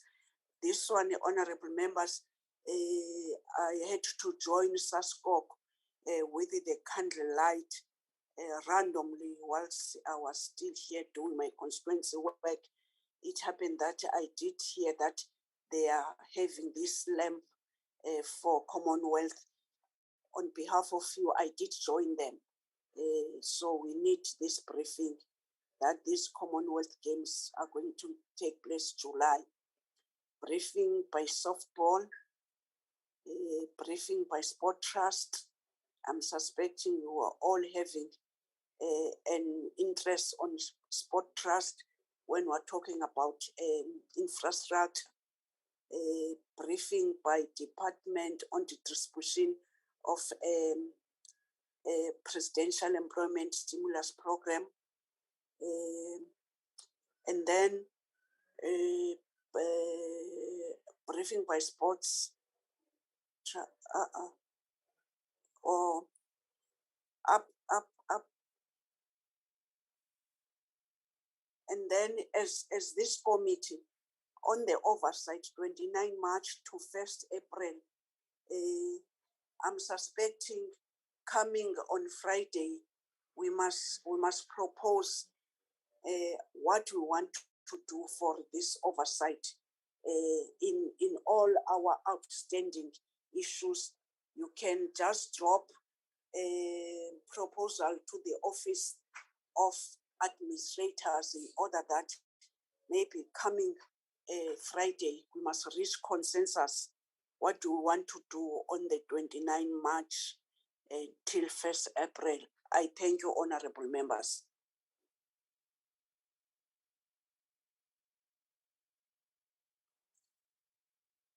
your views, are you adopting, are you amending? What are you Chairperson? saying? So, Chair, I wanted to find out, can you put Netball South Africa somewhere? Because there are urgent issues for the host next year. Or It is there? in. It's on the Oh, it's there. Okay. Yes. Thanks. On the 22nd February, it's in. Thank you, Chair. Honorable Mhlongo. Okay, no I problem. move for the adoption, Chair. Thank you, Honorable Mhlongo. I second, Chair. Second, Chair. Thank you, Honorable Adams. Thank you so much, honorable members. The work of this committee is becoming very easy day by day. Honorable member, I must appreciate that the engagement and the robust discussing is making us good to present this committee for our people who are not able to be part of us. I do thank the cooperation, the way that we're doing things is very encouraging. I'm thanking you, honorable members.